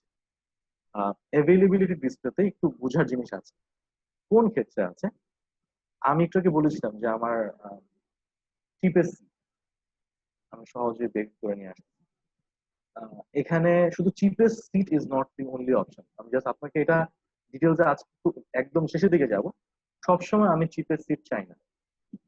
অ্যাভেলেবল ডিসপ্লে আরেকটা কারণ থাকে, অনেক সময় আমি চাই একটা রিফান্ডেবল সিট অথবা একটা রি ইস্যুয়েবল সিট, যে আমি খুঁজে খুঁজে বের করব যে এই সিটটা রি ইস্যু করা লাগবে, এটা রি ইস্যু অ্যালাউড, রি ইস্যু এত টাকা, সবচেয়ে চিপেস্ট যেটা ফ্লেক্সিবল সেটা আমি চাচ্ছি। তখন কিন্তু আমি আবার অ্যাভেলেবিলিটির দিকে ধরবো। তখন ফেয়ার শপিং থেকে ধরতে গেলে আপনার পেইন হয়ে যাবে, কারণ ওইটা ফিল্টার দেওয়া দেওয়া যাবে না তা না, দেওয়া যাবে, কিন্তু অনেক বেশি পেইন। এত পেইন কেন নেবে? আপনি ফেয়ার দেখবেন, ফেয়ার দেখে সেখানে আপনি সেই ক্লাসটা ধরে নেবেন, তখন আমরা এই অ্যাভেলেবিলিটি। আচ্ছা, যারা হয়তো বা একদমই বিগিনার, যারা যদি কেউ থেকে থাকেন, তো দেখতে পাচ্ছেন আমরা আহ, আমি মাত্র বললাম যে আমি একটা সিট টু সিট এইখানে তাহলে আমরা যে বলি যে Charlie, delta, zebra, kilo, Japan বা ইয়াঙ্কি, এগুলো কি? এগুলো হচ্ছে এক একটা ফেয়ারের ক্লাস। সিট কিন্তু যদি প্লেনে আপনি উঠে থাকেন, দুটোই আছে মেনলি, মানে A380 বা না হলে যে either it is business class, না হলে এটা আপনার ইকোনমিক ক্লাস। ইকোনমি চাপা চিপা চুপার মধ্যে বসে যেতে হবে, নাহলে সামনে তাকে আরাম করে বিজনেস ক্লাসে যাবে। এই দুটোই কিন্তু এসেনশিয়াল ক্লাস। কিন্তু তাহলে এতগুলো অপশন কেন? যে বাইক দিয়ে সিট, আলফা দিয়ে সিট, এটাতে কেন এতগুলো সিট? কারণটা হচ্ছে যেটা বললাম, আমার কাস্টমার কিছু রিকোয়ারমেন্ট থাকতে পারে, যে সে হয়তো বা 1 বছরের ভ্যালিডিটির টিকিট চাচ্ছে, অথবা তার জন্য তার স্পেশাল কোনো রিকোয়ার, তার হয়তো বা ভিসা আর কোনো ঠিক ঠিকানা নাই, সে যাচ্ছে ভাই একদম ফুললি রিফান্ডেবল টিকিট আমাকে বার করে দিন। তখন আপনাকে রুলস দেখে পড়ে আপনাকে সেই ক্লাসটার জন্য নিয়ে আসতে হবে। এই যে এক একটা ক্লাস আছে, এক একটাতে দাম এক একটা। আমি যদি ট্যাঙ্গো ক্লাসের সিট নেই একটা দাম আসবে, আমি যদি হ্যারি ক্লাসের সিট নেই একটা আসবে। কিন্তু দেখা যেতে পারে হ্যারি ক্লাসে যে বস যে টিকিট ইস্যু করে দিচ্ছেন, সে তার পাশে ঠিক ট্যাঙ্গো ক্লাস ইস্যু করার মানুষ আছে। অনেক সময় কাস্টমার ডিলিং এর ব্যাপারে যারা ফ্রেশ আছেন, হয়তো যারা এক্সপিরিয়েন্স তারা তো জানেনি, যারা ফ্রেশ আছেন তারা হয়তো জানেন না যে কাস্টমার এসে কমপ্লেন করে যে ভাই, হ্যাঁ মিয়া আপনি টিকিট দিচ্ছেন, আমি পাশের জন্য জিজ্ঞেস করতে তার দাম দাম সেম। এইটার সাথে আমার টিকিটের প্রাইস আনরিলেটেড। কারণ থাকে, অনেক সময় কন্ডিশন থাকে, হয়তোবা লোয়ার ক্লাস সিট আছে কিন্তু আপনি বুকিং করে ইস্যু করতে পারবেন না। এমন অনেক সিচুয়েশন থাকে। কারণ কি, এয়ারলাইন্স হয়তো দিয়ে রাখছে যে যারা 1.5 মাস আগে টিকিট করে রাখছে তাদের জন্য শুধুমাত্র ওই লোয়ার ক্লাস সিট। যারা এত কিছু বোঝার দরকার নাই, তারা ফেয়ার শপিং যেটা দেখিয়েছিলাম সেখান থেকে সিট ধরতে পারে। কিন্তু যারা একটু অ্যাডভান্স কাজ করতে হবে, আপনার কাস্টমারকে আপনি সেই ফ্যাসিলিটি দিতে যাচ্ছেন, তখন আপনাকে এভেলেবিলিটি থেকে এসে রুলস করে দেখে কাজ করতে হবে। আই হোপ বোঝাতে পারছি এবং বেশি কমপ্লিকেট করছি না। যেটা বলেছিলাম, অ্যাভেলেবিলিটি ধরা সিট ধরা সিস্টেমটা হচ্ছে, আমি অ্যাভেলেবিলিটি ডিসপ্লে আসলো, আমি এখানে যে যে ক্লাস নিব, আমি সে ফর এক্সাম্পল এখানে ট্যাঙ্গো, এখানে কুইন, এভাবে করে নিতে পারি। অথবা আমার যদি অ্যাভেলেবিলিটি ডিসপ্লে আবার আমি আমি ফর এক্সাম্পল এখানেও ট্যাঙ্গো নিবো, এখানেও ট্যাঙ্গো নিবো, আমি এখানে এর উপর ডাবল ক্লিক করলাম, এখান থেকে টি নিয়ে নিবে, এখান থেকে টি নিয়ে নিবে, আমার দুটো টি ক্লাসের সিট ধরা হয়ে যাচ্ছে। আমরা মোটামুটি আধা ঘন্টা পার করে ফেলছি এই সিট সার্চটা নিয়ে কথা বলতে বলতে। এবং এটাই হচ্ছে আমাদের কোর্সের সবচেয়ে ক্রিটিক্যাল পার্ট আজকের জন্য। তো কারো যদি কোয়েশ্চেন থাকে প্লিজ লিখে রাখবেন, আমাদেরকে যখন আমরা কমিউনিকেট সুযোগ দিব করে নেবেন। But fare shopping I think basic জিসটা বুঝতে পারছেন, যে আমাকে কোনো একভাবে আইদার আমি অ্যাভেলেবিলিটি ডিসপ্লে থেকে অথবা ফেয়ার শপিং থেকে সিটটাকে আমি ধরবো। কারণ কেন সেই কাজটা করব? কারণ আমার যদি একটা বুকিং তৈরি করতে হয়, প্রথম কাজটাই হচ্ছে তার জন্য সিটটা ধরা। আচ্ছা, আমি যখন প্রথমে এই কথাটা বোঝাচ্ছিলাম যে সিটটা ধরতে হবে, তো সিটটা ধরা নিয়ে আমি বলেছিলাম যে শুধুমাত্র সিট ধরতে হবে না, বুঝতে হবে কতজন মানুষ এবং কার কার কি সিট লাগবে, কার কার কি সিট লাগবে সেটা আমাকে বুঝতে হবে। সেটা কেন বললাম, কারণ হচ্ছে প্যাসেঞ্জারের টাইপের উপর ডিপেন্ড করে আমার এই সিট ধরবো। আমরা দ্বিতীয় পার্টে যদি চলে আসি ম্যানুয়ালে, আমরা এখানে দেখতে পারবো প্যাসেঞ্জারের কি টাইপ আছে। বেসিক কিছু টাইপ প্যাসেঞ্জার আসলে অনেক ধরনের হতে পারে। যারা সামনে অ্যাডভান্স কাজ করবেন দেখবেন প্যাসেঞ্জারের অনেক ধরনের ভাগ আছে। তবে মেইনলি তিনটা ধরন আছে প্যাসেঞ্জারের। কি ধরন? সে আইদার একটা অ্যাডাল্ট। অ্যাডাল্ট কিভাবে বুঝবো? মানে তার যদি 12 বছর হয়ে থাকে, 12 বছর কখন? ট্রাভেলিং টাইমে, যখন সে ট্রাভেল করছে। হয়তো বা আপনি আজকে টিকিট ইস্যু করে দিচ্ছেন, আজকে তার বয়স 11.5, আপনি তাকে 11 দিয়ে তাকে ছেড়ে দিলেন, কিন্তু সে যখন ফ্লাই করছে তার বয়স কিন্তু 12 হয়ে যাচ্ছে। সেটাও কিন্তু আপনাকে হিসাব করতে হবে। তাকে কিন্তু তাহলে তাকে আমি অ্যাডাল্ট দিয়ে দিই। ঠিক আছে? তো সে অ্যাডাল্ট হয়ে যাবে। অ্যাডাল্ট হলেও আবার দেখতে পারবেন এখানে আমার 12 বছরের অ্যাবাভ অ্যাডাল্টের আবার দুটো টাইপ আছে। মেল হতে পারবে, ফিমেল হতে পারবে। এখানে আবার ফিমেলের মধ্যে দুটো টাইটেল আছে। এইগুলো আপনার একটা ইম্পর্টেন্ট পার্ট। ইনফ্যাক্ট নাম পুরো জিনিসটাই খুবই একটা ইম্পর্টেন্ট পার্ট, বিকজ এটা হচ্ছে আপনার যেরকম সিট ধরাটা ইম্পর্টেন্ট। সিটটা আপনি ধরতে পারলে কিন্তু কাস্টমার ফ্লাই করতে পারবে কি পারবে না এটা কিন্তু আপনার উপর ডিপেন্ড করছে। আপনি নেম ফিলটা ঠিক মতো দিচ্ছেন না। আপনি সিট ঠিকই ধরে দিলেন, তো নামটা আপনি ভুল দিয়ে দিলেন, তাহলে কিন্তু আপনার কাস্টমার ফ্লাই করতে পারবে না। তো এই ব্যাপারটা নিয়ে খুবই খুবই কেয়ারফুল থাকবেন। মানে ওখানে যেমন সার্চ সিটটা ইম্পর্টেন্ট, এখানে নাম দেওয়ার ব্যাপারে আপনার কেয়ারফুল থাকা ইম্পর্টেন্ট। এবং নাম অলওয়েজ পাসপোর্ট দেখেই ঢোকাবেন। কাস্টমার অনেক সময় বলে ভাই আপনি সিটটা ধরে রাখেন, আমি নাম আপনার পাসপোর্ট পাঠাচ্ছি। এটা করবেন না। দেখা যাবে একবারই ধরা খাইছেন, ওই একবার ধরা খাওয়ার যে আপনি মাসুল আপনি দিতে দিতে আপনার লাল সুতা বের হয়ে গেছে। মানে এটা একটা অনেক বড় মিস্টেক হয়ে যায়, এটা করবেন না। পাসপোর্টটা দেখবেন, আপনি দিবেন, তারপরে বুকিংটা করবেন। আর যদি নামে যদি ইভেন একটা অক্ষর হয়, ফর এক্সাম্পল এখানে দেখতে পাচ্ছি এখানে আছে নাসির হোসেন, আপনি HOSSAIN, আপনি যদি HUSSIN দেন, অনেকে হোসেন রাখি ভাবে, দেখা যাচ্ছে ফ্লাই করতে পারছে না। তখন কিন্তু কাস্টমার আপনাকে এসে ধরবে। তখন কিন্তু কাস্টমার আপনার কথা শুনবে না যে ভাই আপনি তো আমার পাসপোর্টই দেন নাই। সে বলবে যে, আমাকে নাম আপনি ভুল দিয়েছেন, একই টিকিট করছেন। so on and so forth। তো নাম দেওয়ার ব্যাপারে খুবই কেয়ারফুল থাকবে। আচ্ছা, যা বলছিলাম, তো প্যাসেঞ্জার তিন ধরনের হয়ে থাকে। একটা যেটা বললাম অ্যাডাল্ট, তার যদি 12 বছর হয়ে থাকে এবং তার থেকে যতদিন পর্যন্ত হায়াত দেওয়া আছে। এরপরে হচ্ছে চাইল্ড। চাইল্ড হচ্ছে 2 বছর হওয়ার শুরুর পর থেকে 11 বছর শেষ হওয়া পর্যন্ত। এখানে 11 লেখা আছে, 11 মানে আসলে হচ্ছে 12 বছর না হওয়া আগ পর্যন্ত আসলে। মনে করেন 11 বছর 8 মাস, তার তো 12 হয় নাই, স্টিল সেফ চাই। তখন ফ্লাইং এর টাইম। সে যদি এমন হয় যে সে যাওয়ার সময় 11 বছর, আসতে আসতে তার 12 বছর হয়ে যায়, তখন কিন্তু আপনি এয়ারলাইন্স সাথে কমিউনিকেট করে ওদের পলিসি জেনে নিতে হবে। মেজরিটি ক্ষেত্রে এয়ারলাইন্স বলে দেয় যে আপনাকে কিন্তু অ্যাডাল্ট বানায় ফেলতে হবে চাইল্ড। বুঝতে পারলাম? আপনার চাইল্ডের বেলাতে একটু বয়স নিয়ে একটু হাঙ্কি পাঙ্কি আছে, যে তার বয়স কত হবে ফ্লাইং এর টাইমে। 12 বছর সে যদি হয়ে যায় তাহলে তার কি হবে? আর 12 বছর যদি না হয়ে থাকে তাহলে তো সে চাইল্ডই আছে। অ্যাডাল্ট এবং চাইল্ড দুজনের বেলায় সিট আপনাকে নিতে হবে। মানে হচ্ছে আপনার ফ্লাই করেন, আমি যে বলেছিলাম একটু আগে যে কতগুলো সিট আমি ধরছি, ফ্যামিলি যাচ্ছে ওরা, আপনাকে কিন্তু হিসাব করতে হবে কার সিট লাগবে কার সিট লাগবে।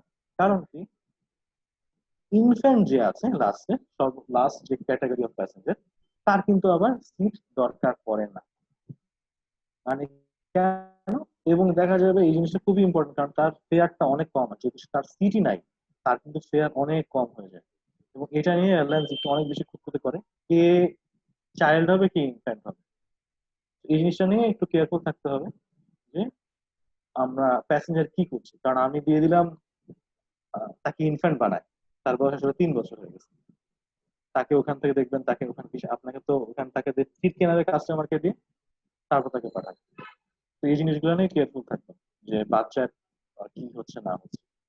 ঠিক আছে? তো আপনারা এই নামের ব্যাপারে তো অক্ষর ভুল করা যাবে না, আবার ইনফ্যান্ট এবং চাইল্ডের বেলা এই বয়সটা নিয়ে একটু আবার ঝামেলা আছে। আচ্ছা, তো আমরা যেটা করব, আমরা নাম দেওয়ার ফরম্যাটটা শিখব। আমি যদি সিস্টেমে ব্যাক করি, আমার এখানে আমি প্রথমে একটা অ্যাডাল্টের নাম দেওয়া শিখব। অ্যাডাল্ট যে কোনো মানুষ আপনি নাম দিচ্ছেন, আপনি দিবেন এন ডট দিয়ে লাস্ট নেম দিয়ে দিবেন। সে আমার লাস্ট নেম কবির, লাস্ট নেম দিয়ে দিচ্ছি। এবং এটা কবির আমি কিভাবে বুঝলাম? এটা কিন্তু পাসপোর্ট দেখে বুঝছি। এটা কিন্তু আমি আমার অনেকে দিয়ে দেয় কাস্টমারসে যারা ইনএক্সপিরিয়েন্স ট্রাভেলার, হয়তো বা আপনাকে তার বিজনেস কার্ড দিয়ে দিল, আপনি তার নামে দিলেন, দেখা গেল তো লাস্ট নেম যেটা আছে সেটা আসলে লাস্ট নেমই না, তার পাসপোর্টের মধ্যে এই নামটাই নাই। অনেক সময় হয়ে থাকে, কেয়ারফুল থাকবেন এই বিষয়টা নিয়ে। আচ্ছা, তো পাসপোর্ট দেখে দেখে আমরা নাম ঢোকাবো। লাস্ট নেম দেখলাম সে কবির, তারপর একটা স্ল্যাশ আছে, তারপর আমার ফার্স্ট নেম আছে, যেমন সে আমার নাম আদি। আপনার এখন বলতে পারেন সে আবুল হোসেন, মোহাম্মদ আবুল হোসেন। এখন তাহলে কি করবো? তো পাসপোর্ট দেখবো।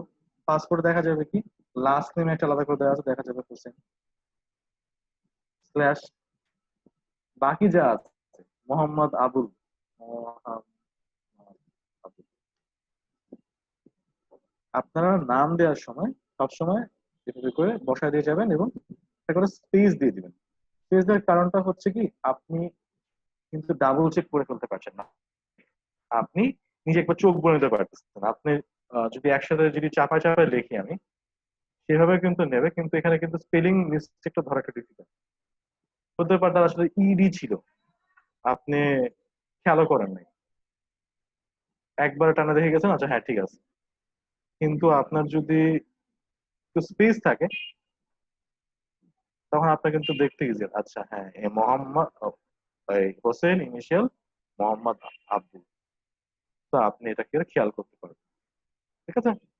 এবং আমি যদি এন্টার দিয়ে দিই, সিস্টেমে নাম ইনপুট হয়ে যাচ্ছে সঙ্গে সঙ্গে।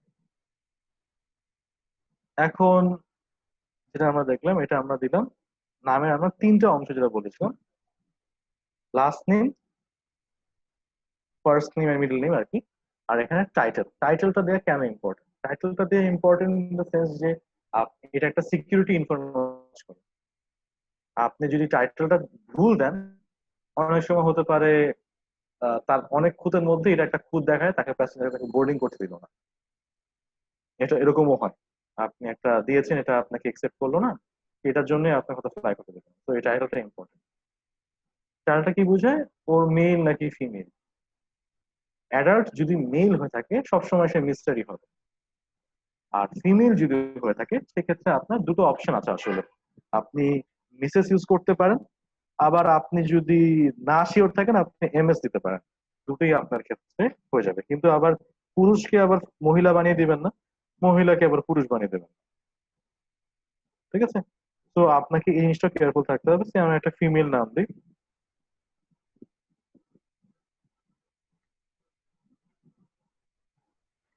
প্রসেসটা আসলে সেম। আপনি এভাবে করে নাম ঢোকাতে পারেন, এবং এভাবে করে আপনি সবগুলো নামে ঢোকাবো। আমরা ইতিমধ্যে একটা শর্টকাট শিখে ফেলি, যেটা ফর এক্সাম্পল অনেকেই আছে যারা এগেন বলেছিলাম যে কমান্ড হয়তো মনে রাখা ডিফিকাল্ট অনেকের জন্য। এখন ভাই আমার তো কমান্ড মনে থাকে না, আমি তাহলে করবোটা কি? খুবই সিম্পল। আমরা দেখতে পারবো এখানে স্মার্টফোনের নিচে একটা এডিট অপশন আছে, এডিট পিএনআর। এখানে গেলে আমি create or edit customer information একটা ফিল পেয়ে যাবো। এখানে গেলে আমি কিন্তু এই বক্সে করে করে নাম ঢোকাতে পারি। টাইটেল, আপনার সব টাইটেল দিয়ে দিবে, সে আমি দিয়ে দিব ফার্স্ট নেম আদি কবির। আমি অ্যাপ্লাই দিলাম, নাম দেখালো ভাই এরকম আছে, সেভ দিলাম। যে কাজটা আমি ম্যানুয়ালি করেছিলাম সেই কাজটা সে বক্সে করে নিয়ে আসে। অনেকে সেটা আবার পছন্দ করে, অনেকে পছন্দ করে না। অনেকে মনে করে কাজটা একটু স্লো হয়, তারা কমান্ডে ইউজ করতে পারেন। যারা কমান্ডে অভ্যস্ত, যারা কমান্ডে শিওর থাকেন না, তারা বক্সে করতে পারেন। ঠিক আছে? এটা কমপ্লিটলি আপনার নিজের পার্সোনাল চয়েস। আচ্ছা, অ্যাডাল্টের ব্যাপারটা আই থিঙ্ক সবাই বুঝতে পারছি। এখন আসি আমরা চাইল্ডের বেলায়। আমার যেটা বলেছিলাম, চাইল্ডের মধ্যে একটা ডিফারেন্সটা কি হচ্ছে খেয়াল করবেন যে ওর বয়সের একটা ফ্যাক্টর বলেছিলাম। বয়সটা এখন তাহলে আমাকে এটা নামের মধ্যে ইনকর্পোরেট করতে হবে। তো আমি যেহেতু নাম দেব, তো আমি ন্যান্সি ডট ঠিকই দিচ্ছি, এটা মানুষের নাম ইনপুট করছি, দিয়ে আমি লাস্ট নেম দিয়ে দিচ্ছি ফরম্যাট অনুযায়ী,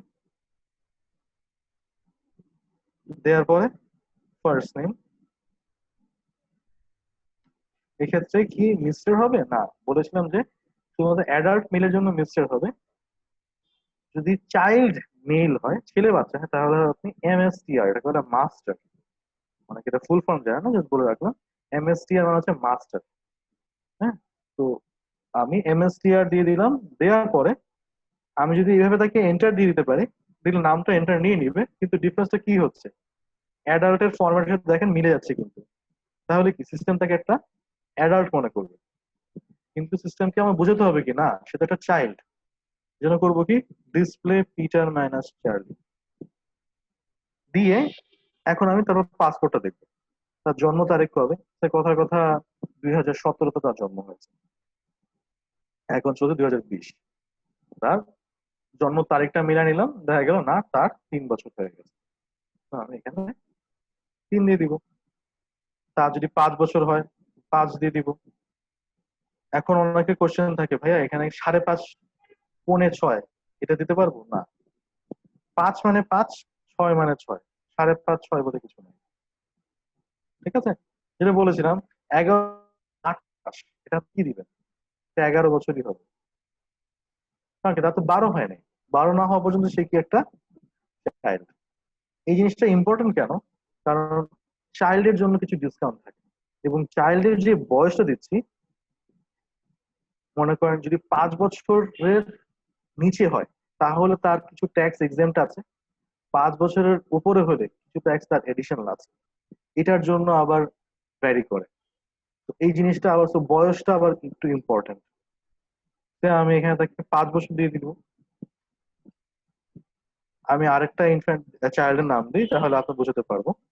তো ওটাকে যে ওটাকে আমরা বক্সের মধ্যে দিয়ে আসি, তাহলে আপনাদের সেকেন্ড কাজটা হয়ে গেল। আমরা এডিটে যাব,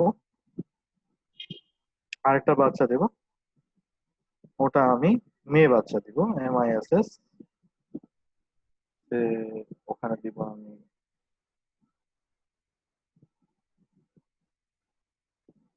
দিয়ে দিলাম। এখন আপনারা যারা কমান্ডটা খেয়াল করেছিলেন, আমি তো এখানে ডিসপ্লে সামথিং দিয়েছিলাম, রাইট?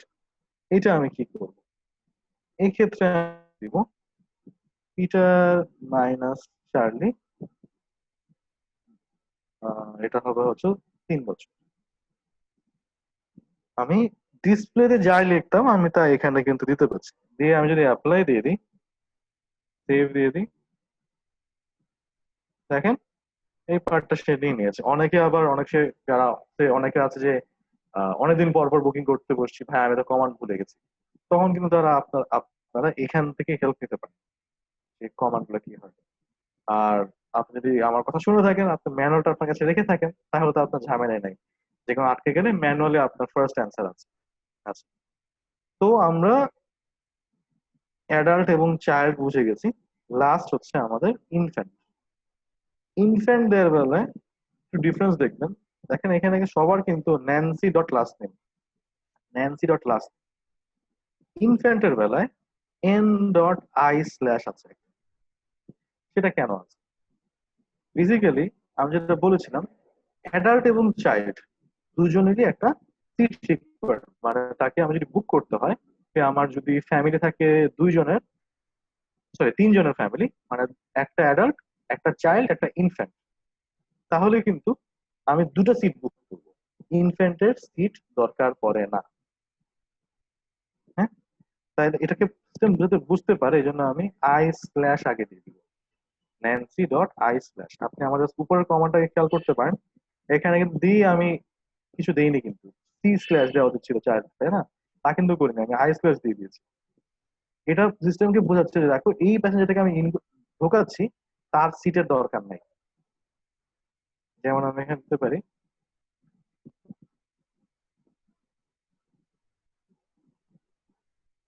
ঠিক আমার চাইল্ডের মতো করে, যেহেতু তার last name first name MSTR, ইনফ্যান্টের মধ্যেও কিন্তু সেম এমএসটিআর এবং মিস, চাইল্ডের মতো করে। তো আপনাকে আমি ছেলে বাচ্চা দিয়েছি, এই জন্য আমি এমএসটিআর দিয়ে দিয়েছি। যেহেতু ইনফ্যান্টেরটা বয়স 2 বছরের লেস হবে, তার জন্য আপনাকে এই ডিসপ্লের পরে আমরা চাইল্ডের যেরকম দিয়েছিলাম বয়স, এখানে তাকে দিতে হবে তার ডেট অফ বার্থ। এই রিমার্কটা এয়ারলাইন দেখতেছে। তো আমি ডিসপ্লে দিয়েছি, দিয়ে দিলাম 21শে ফেব্রুয়ারি 20।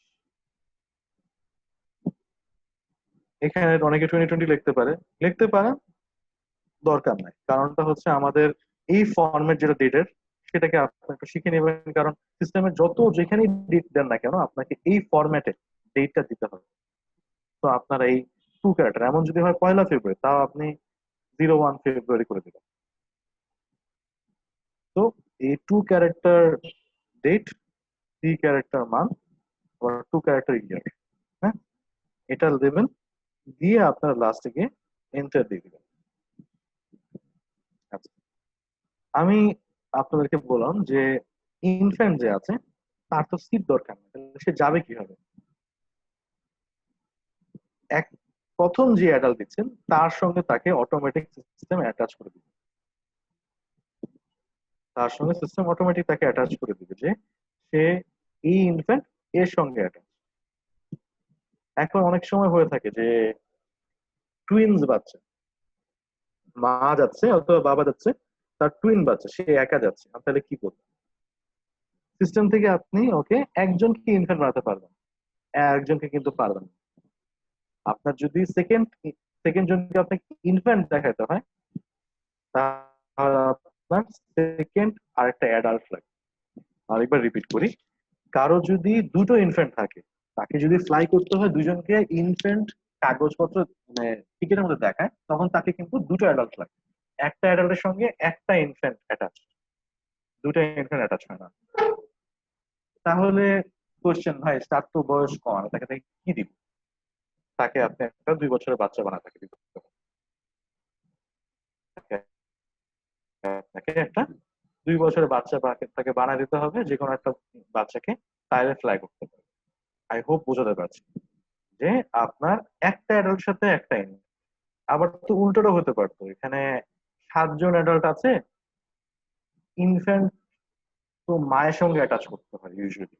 মানে এটা সব এয়ারলাইন্স রিকোয়ারমেন্ট না, কিছু কিছু এয়ারলাইন যেমন সৌদি এয়ারলাইন্স এর রিকোয়ারমেন্ট হচ্ছে মায়ের সঙ্গে ইনফ্যান্টের নাম অ্যাসোসিয়েট করতে হবে। এই ক্ষেত্রে আপনি ফর এক্সাম্পল, আমি এখানে ঢুকিয়ে ফেলেছি, প্রথমে দেখেন কথা কথা বাবার নাম ঢুকিয়ে ফেলেছি, আমাকে এখানে মায়ের নাম দিতে হবে। এখন আমাকে, কারণ কি আমি চাচ্ছি কি মায়ের সঙ্গে ওর নাম অ্যাটাচ করি, আমি তাহলে এখনো কিন্তু আমি পিএনআর কমপ্লিট করি নাই। পিএনআরটা কি আমাদের কমপ্লিট হয়েছে? আমরা যে 5টা স্টেপ দেখেছিলাম সেটা কি আমাদের কমপ্লিট, সরি 6টা স্টেপ কমপ্লিট হয়েছে? না, কমপ্লিট হয়নি। হেন্স আমার কিন্তু এখনো সুযোগ আছে নামটা আমার চেঞ্জ করার। ফর এক্সাম্পল, আমি প্রথমটা আমি দিয়ে দিয়েছি বাবার নাম, আমি এটাকে সে মায়ের নাম করে দিব, সে Nancy.1 n. দিচ্ছি, বিকজ আমি নাম কাজ করছি, সরি। দেওয়ার পরে আমি প্যাসেঞ্জার নাম্বার 1 এরটা চেঞ্জ করি, n.p1 দিয়ে আমি নাম দিয়ে দিব, যে তার সঠিক নাম হবে, মায়ের নামটা আমি দিব। সেই কথার কথা এক্ষেত্রে আমি দিচ্ছি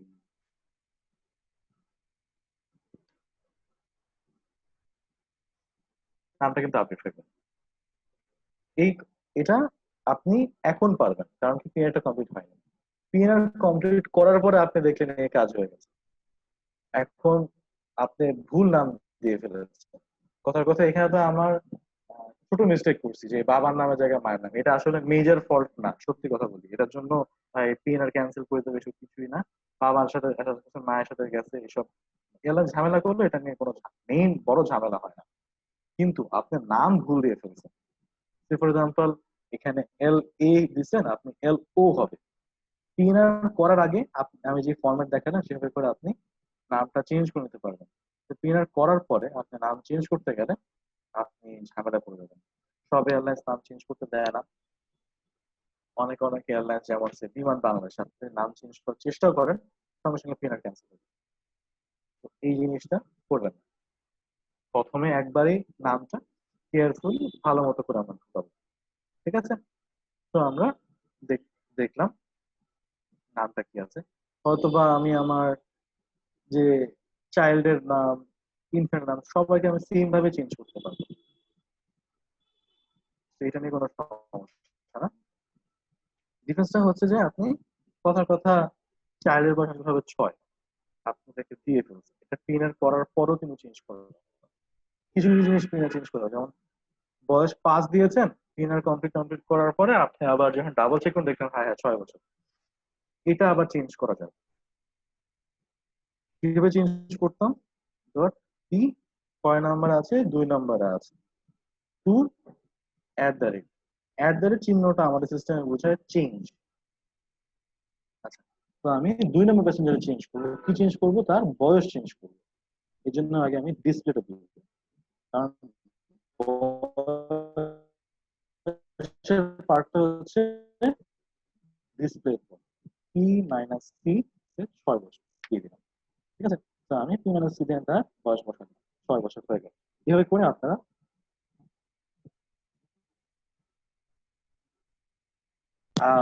আই থিঙ্ক আমার কানেকশনে ডিস্টার্ব হয়েছিল, আমি আবার খুব সবাই দেখতে পাচ্ছে।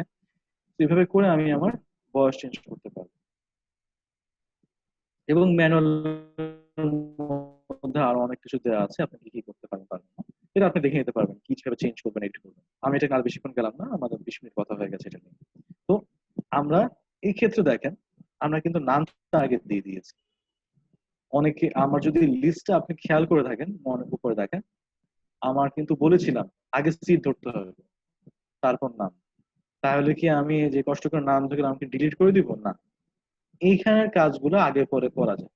আমি নাম ধরে সিট ধরতে পারি, নর্মালি কেউ ধরে না, কিন্তু আপনি চাইলেও করতে পারেন। এটা যদি এমনও হয় আপনি নাম দিতে গিয়ে দেখলেন আপনার সে প্রথমে সিট ধরেছেন একজনের জন্য, কথার কথা ভুলে ধরে ফেলছেন, আপনার নাম দিতে গিয়ে খেয়াল, নাম দিয়ে যখন পিনার কমপ্লিট করতে গেলেন দেখলেন আসলে সিট হবে 3টা, সেটার জন্য পিনার ক্যান্সেল হয়ে যাবে না, কিন্তু আপনি ওই সিটটা ছেড়ে দিয়ে ধরতে পারবেন। আমরা যেমন এখন দেখবো, আমার এখানে এখন সিট লাগবে কয়টা? একটা অ্যাডাল্ট, 2টা চেয়ার, মানে 1টা 2টা 3টা সিট। এর জন্য আবার সিট লাগবে না, 3টা সিট ধরা লাগবে। অ্যাভেলেবিলিটি 20শে ডিসেম্বর, ঢাকা থেকে জেএফকে টিকিট। আমি টার্কিশ এয়ারলাইন্স দেখবো, আমি এখান থেকে সিট নিব, কমান্ড না দিয়ে আমি এখান থেকে লাগবে আমার 3টা সিট। এই জিনিস একটা অপশন আছে, এখানে করে আপনি সিট ধরতে পারেন। এখানে আমি যদি টির উপর ডাবল ক্লিক করি, আমার 3টা সিট ধরা হয়ে গেছে। এভাবে করে আমি আমার পিএনআরটা আমি কমপ্লিট করতে পারি। তো সিটটা আমার ধরা হয়ে গেল। ধরা হওয়ার পরে আমার নেক্সট স্টেপটা, সিটও ধরা হয়ে গেছে, নামও দেওয়া হয়ে গেছে। নেক্সট কাজ হচ্ছে আমার এজেন্সি ডিটেলটা দিয়ে দেওয়া। এজেন্সি ডিটেলটা খুবই খুবই গুরুত্বপূর্ণ, বিকজ এটা দিয়ে এয়ারলাইন্স আপনাকে খুঁজে বের করবে। কোন রকম সমস্যা হলো পিএনআর, আপনাকে কেমনে খুঁজে বের করবে, উপায়টাই হচ্ছে আপনার এই ফোন। কাজটা খুবই সিম্পল, p.t স্টার, আমি গ্যালিলিও দেশ, আমি এজেন্সির নাম লিখলাম, আমি একটা কন্ট্যাক্ট নাম্বার দেব। আপনি এমন হতে পারে আপনি রেফারেন্স আগে দিলেন, এখানে টিএনটি নাম্বার দিলেন, পরে মোবাইল নাম্বার দিলেন, এটা নিয়ে কোনো রকম সমস্যা নেই। আপনি এটা একটা ফ্রি টেক্সট, আপনি এখানে যা খুশি তাই লিখতে পারেন। খালি একটাই লিমিটেশন আছে, যেমন ফর এক্সাম্পল অনেকে লেখে ট্যুরস এন্ড ট্রাভেল, এই এন্ড চিহ্নটা আবার সে নেবে না। সেই ক্ষেত্রে সে ট্যুরস এন্ড ট্রাভেলস লিখতে পারে, শর্টে লিখতে চাই, আর নাহলে এন্ড লিখতে পারে। এইভাবে করে আপনারা কাজটা দিয়ে দিবেন। এই কমান্ডটা, এই একটাই কমান্ড, এটার কোনো ভেরিয়েশন হয় না, সেই জন্য আমরা এটা নিয়ে আর বেশিক্ষণ খাবো। p.t ডিসপ্লে দিবেন, দিয়ে এজেন্সির নাম, ফোন নাম্বার, রেফারেন্স দিয়ে কে বুকিং করছেন সেই নামটা, এটা দিয়ে এন্টার দিয়ে দিলাম, ফোন ফিল দেওয়া শেষ। নেক্সট হচ্ছে আমার টিকিটিং টাইম লিমিট জেনারেট করার জন্য আমি একটা ইনফরমেশন দিয়ে দিচ্ছি এয়ারলাইন্সকে। সেটা হচ্ছে t.e, এই একটাই কমান্ড, এটাতে কোনো ভেরিয়েশন নাই, আমি এটাই দেবো। এই পর্যন্ত এসে আমাদের নেক্সট স্টেপটা হচ্ছে রিসিভ করে ফেলা, ইআর করে ফেলা। এটা করার আগে আমরা একটু কেয়ারফুল থাকবো।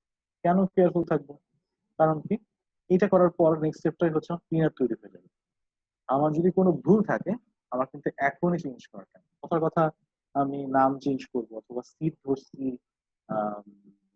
20 তারিখে, এটা না করে 21 তারিখে সিট ধরার কথা এখনই করবো। সিট পরও চেঞ্জ করা যায়, কিন্তু বারবার বারবার সিটটা চেঞ্জ না করাটা বেটার।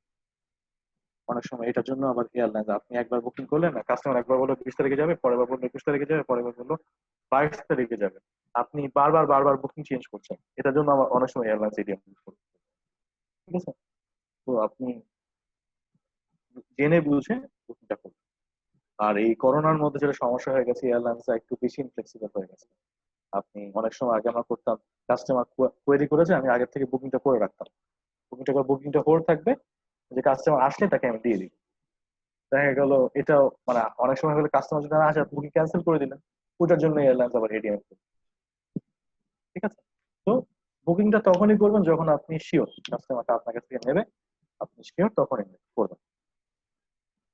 তো আপনি সবগুলো ফিল দিয়ে দিয়েছি, আমি এখন এটাকে রিসিভ করে ইআর করব। আচ্ছা, রিসিভ করে মানে হচ্ছে আর ডট আপনার নামের লিখতে পারেন, অথবা নামের প্রথম অক্ষর লিখে নিতে পারেন, অথবা আপনি আপনার হয়ে অন্য কারোর জন্য বুকিং করছেন, সেই রিকোয়েস্ট বাই রিজভি। আপনি বুকিংটা নিজের জন্য করছেন না, আপনাকে রিজভি ভাই ফোন দিয়ে বললো আমার বুকিংটা করে দেন, এটা রাখেন। এটা কেন থাকবে? এটা আপনার রেকর্ড থাকবে যে ভাই আপনি এই রেফারেন্সে বুকিংটা করছেন। ঠিক আছে, বাট নর্মালি সবাই নিজে জাস্ট প্রথম অক্ষরটা লিখে এটা দিয়ে দেয়। দেওয়ার পরে ইআর, ইআর মানে হচ্ছে আমার কাজ সব শেষ, আমাকে তুমি এটাকে এন্ড করো, মানে কাজ আমার শেষ, এন্ড করে আর করে মানে আবার রিট্রিভ করে নিয়ে আসো। অনেকে আবার দেখেন এখানে কমান্ডের মধ্যে লেখা আছে রিসিভ ইআর আইআর, তো যারা খুব তাড়াতাড়ি কাজ করতে রিসিভ ইআর দিয়ে দিলাম, দিয়ে আবার সঙ্গে সঙ্গে আইআর দিয়ে দিলাম। এটা করবেন না, কারণ কি কোন রকম মিস্টেক থাকলে আপনি ধরা খেয়ে যাবেন। যেমন ফর এক্সাম্পল, আমার একটা নাম আমি দিতে ভুলে গেছি, দেখেন আমার এখানে সিট ধরো 3টা, একটা অ্যাডাল্ট, একটা চাইল্ড, একটা ইনফ্যান্ট। সিট কি তাই হবে? না, সিট হবে 2টা, তাই না? আমি যদি এখানে ইআর এন্টার দিই, সে কিন্তু আমাকে একটা এরর দিচ্ছে। আমি যদি এখানে আইআর লিখে এন্টার দিয়ে দিতাম, তাহলে সে কিন্তু পিনারটা সব কাজ ডিলিট হয়ে যেত আমার। ইআর যেরকম মানে হচ্ছে এন্ড এন্ড রিট্রিভ, আইআর মানে হচ্ছে ইগনোর এন্ড রিট্রিভ। ইগনোর মানে সবকিছু ভুলে যাও, যদি ভুলেই যায় আমার তো বুকিং তৈরি হলো না, ভুলে গেলে সব চলেই গেল। ঠিক আছে, তো আপনি চেক করবেন যে সিস্টেম আপনাকে কি এরর দিচ্ছে। যারা মাত্র শিখছেন তাদের জন্য এটা খুবই খুবই ইম্পর্টেন্ট যে আপনারা চেক করা যে আমার এখান থেকে আহ, কি নাম দিয়ে আপনি করছেন। ঠিক আছে, ফর এক্সাম্পল আপনার এখান থেকে ফোন ফিল্টার দেন, হতে পারে আপনি ফোন ফিল্টার দেন, আপনি যদি ইয়ার লেখে এন্টার দেন, আপনাকে সে বলে দেবে নিড ফোন, কিন্তু ফোন ফিল দাওনি। আপনি সেটা যদি না করে থাকেন, তাহলে কি হচ্ছে, সে কিন্তু সিস্টেম আপনাকে পিনটা তৈরি হলো না, আপনি করতে পারবেন। তা দেখে আপনি বুঝতে পারেন মিস করেছেন, আপনি আবার টাইপ করে দিতে পারবেন। আই থিঙ্ক মোটামুটি আমরা মেজরিটি জিনিস কভার করে ফেলছি। তীর ধরা, নাম দেওয়া, ফোন ফিল দেওয়া, দেওয়ার পরে আমার সবকিছু এখন ঠিক আছে, আমি একবার ইয়ার দিয়ে দিব, পিএনআর কমপ্লিট। পিএনআর কমপ্লিট আমি আপনাদেরকে বলে দিলাম, কিভাবে বুঝলাম কমপ্লিট হয়ে গেছে।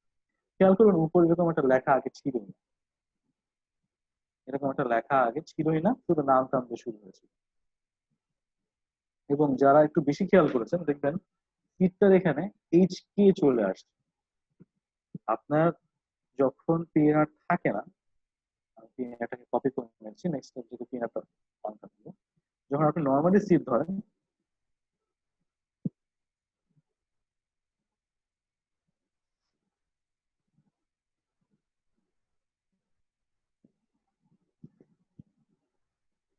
সিটটা এইচএস, এইচএস মানে হচ্ছে হোল্ডিং সিকিউর।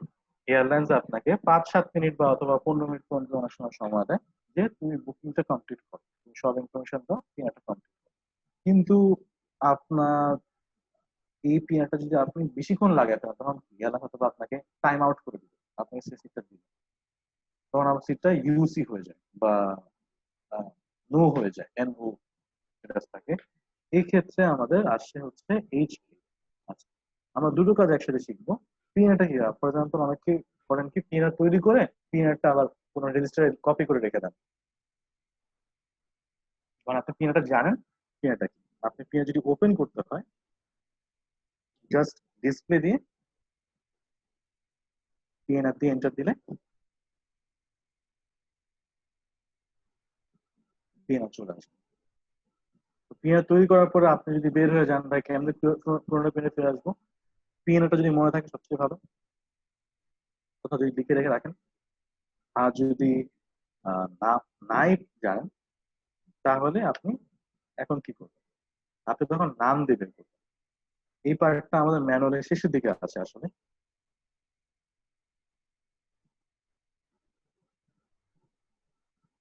আপনি কিভাবে করে ওপেন করবেন পিএনআরটা তা আমি প্রথমে দেখে দিচ্ছি, কারণ এটা খুব একটা বেসিক একটা কাজ, আপনাদেরকে পিএনআর তৈরি করার পর পিএনআর ওপেন করতে হবে, এই জন্য আগে দেখে দিচ্ছি। তো আমরা ওই এক্ষেত্রে করবো কি, আমি যেহেতু পিএনআরটা যদি আমার না থাকে তাহলে আমি করবো কি ডিসপ্লে মাইনাস লাস্ট নেম দিলে পুরো নাম যদি আপনি দিয়ে দেন সঙ্গে সঙ্গে পুরো পিএনআরটা সে টেনে নিয়ে আসবে। আপনি যদি না জানেন, ফুল নেমটা মনে নাই, খালি লাস্ট নেম মনে আছে, তো আপনি কবির লিখে সার্চেন, সে আপনাকে অনেকগুলো অপশন দেবে, আপনি এখান থেকে ডিজায়ার্ড অপশনটা বের করুন, সিলেক্ট করে সেই অপশনটা আপনাকে দিয়ে দিন। ঠিক আছে? আচ্ছা, ওকে। তো এত অনেক কষ্টে পিএনআর কমপ্লিট করতে পেরেছি। পিএনআর করার পরে কয়েকটা ইম্পর্টেন্ট পার্ট আছে যেটা আপনাদেরকে সবসময় খেয়াল করতে হবে, সেটা তো আমরা 1 মিনিটে চোখ বলে নিই। তো এটা বলেছিলাম যে সিএটা ধরার পরে এইচ কে চলে আসবে, এটা খেয়াল করবেন সিটা ধরা হয়েছে নাকি। তার থেকে ইম্পর্টেন্ট যেটা আমাদের ম্যানুয়াল লেখা দেওয়া আছে যে আপনার ট্রান্সমিশন স্ট্যাটাস, অবশ্যই এটা একবার চোখ বুঝে নেবেন। যে আপনি তৈরি করেছেন, আপনি কোথায় করেছেন, আপনি করেছেন গ্যালিলিও সিস্টেমে, রাইট? এখন গ্যালিলিও সিস্টেমে কোনো একটা সমস্যা হচ্ছে, হতেই পারে এয়ারলাইন্সে এটা পৌঁছালো না ইনফরমেশন, সেটা আপনি বুঝবেন কি হবে। অনেক সময় অনেক কাস্টমার করে না, ভাই কাস্টমার বুকিং কনফার্ম, কাস্টমার বললে বুকিং কনফার্ম না, এখন আপনি কিভাবে বুঝবেন বুকিং কনফার্ম? আপনার বোঝার উপায়টা হচ্ছে আপনি খেয়াল করে দেখেন এখানে, এখানে কি আছে, অলিভার ডিসপ্লে আছে। কপি করে নিয়ে আসি, ইজিয়ার হবে। আপনার এখানে যদি এই অলিভার ডিসপ্লে আছে, এটা মানে হচ্ছে এয়ারলাইন্সে বুকিংটা হিট করেছে, আমি কনফার্ম। অথবা ব্ল্যাঙ্কও আসছে, দুটোর মিনিং কি তাহলে ঘাপে যাবেন না? অলিভার ডিসপ্লে এবং ব্ল্যাঙ্ক দুটোর মানে হচ্ছে বুকিংটা এয়ারলাইন্সে হিট করেছে, তো আপনাকে বুকিং নিয়ে কোনো রকম টেনশন নেই। কিন্তু অনেক সময় থাকে ও হয়ে থাকে, ও মানে বুকিংটা সিস্টেমে হিট করে না। এটার ব্যাপারে এটা হয়তো আপনার 100 একবার হবে, 1000 একবার হবে, কিন্তু এটা হয়। সিস্টেমে ডাউন থাকতে পারে, আমার গ্যালারি সিস্টেমে সমস্যা থাকতে পারে, এয়ারলাইন সিস্টেমে সমস্যা থাকতে পারে, মেইনটেনেন্স হতে পারে, আপনার তখন ও হয়ে আছে। আচ্ছা, এই ক্ষেত্রে আমি কি করব? ফর এক্সাম্পল আমি বুকিং তৈরি করলাম, অলিভার আছে, আপনি হয়তো বা আইআর আইআর আপনার এখানে দেখা যাবে, আইআর করার পরে আপনার অলিভার ডিসপ্লে চলে আসছে।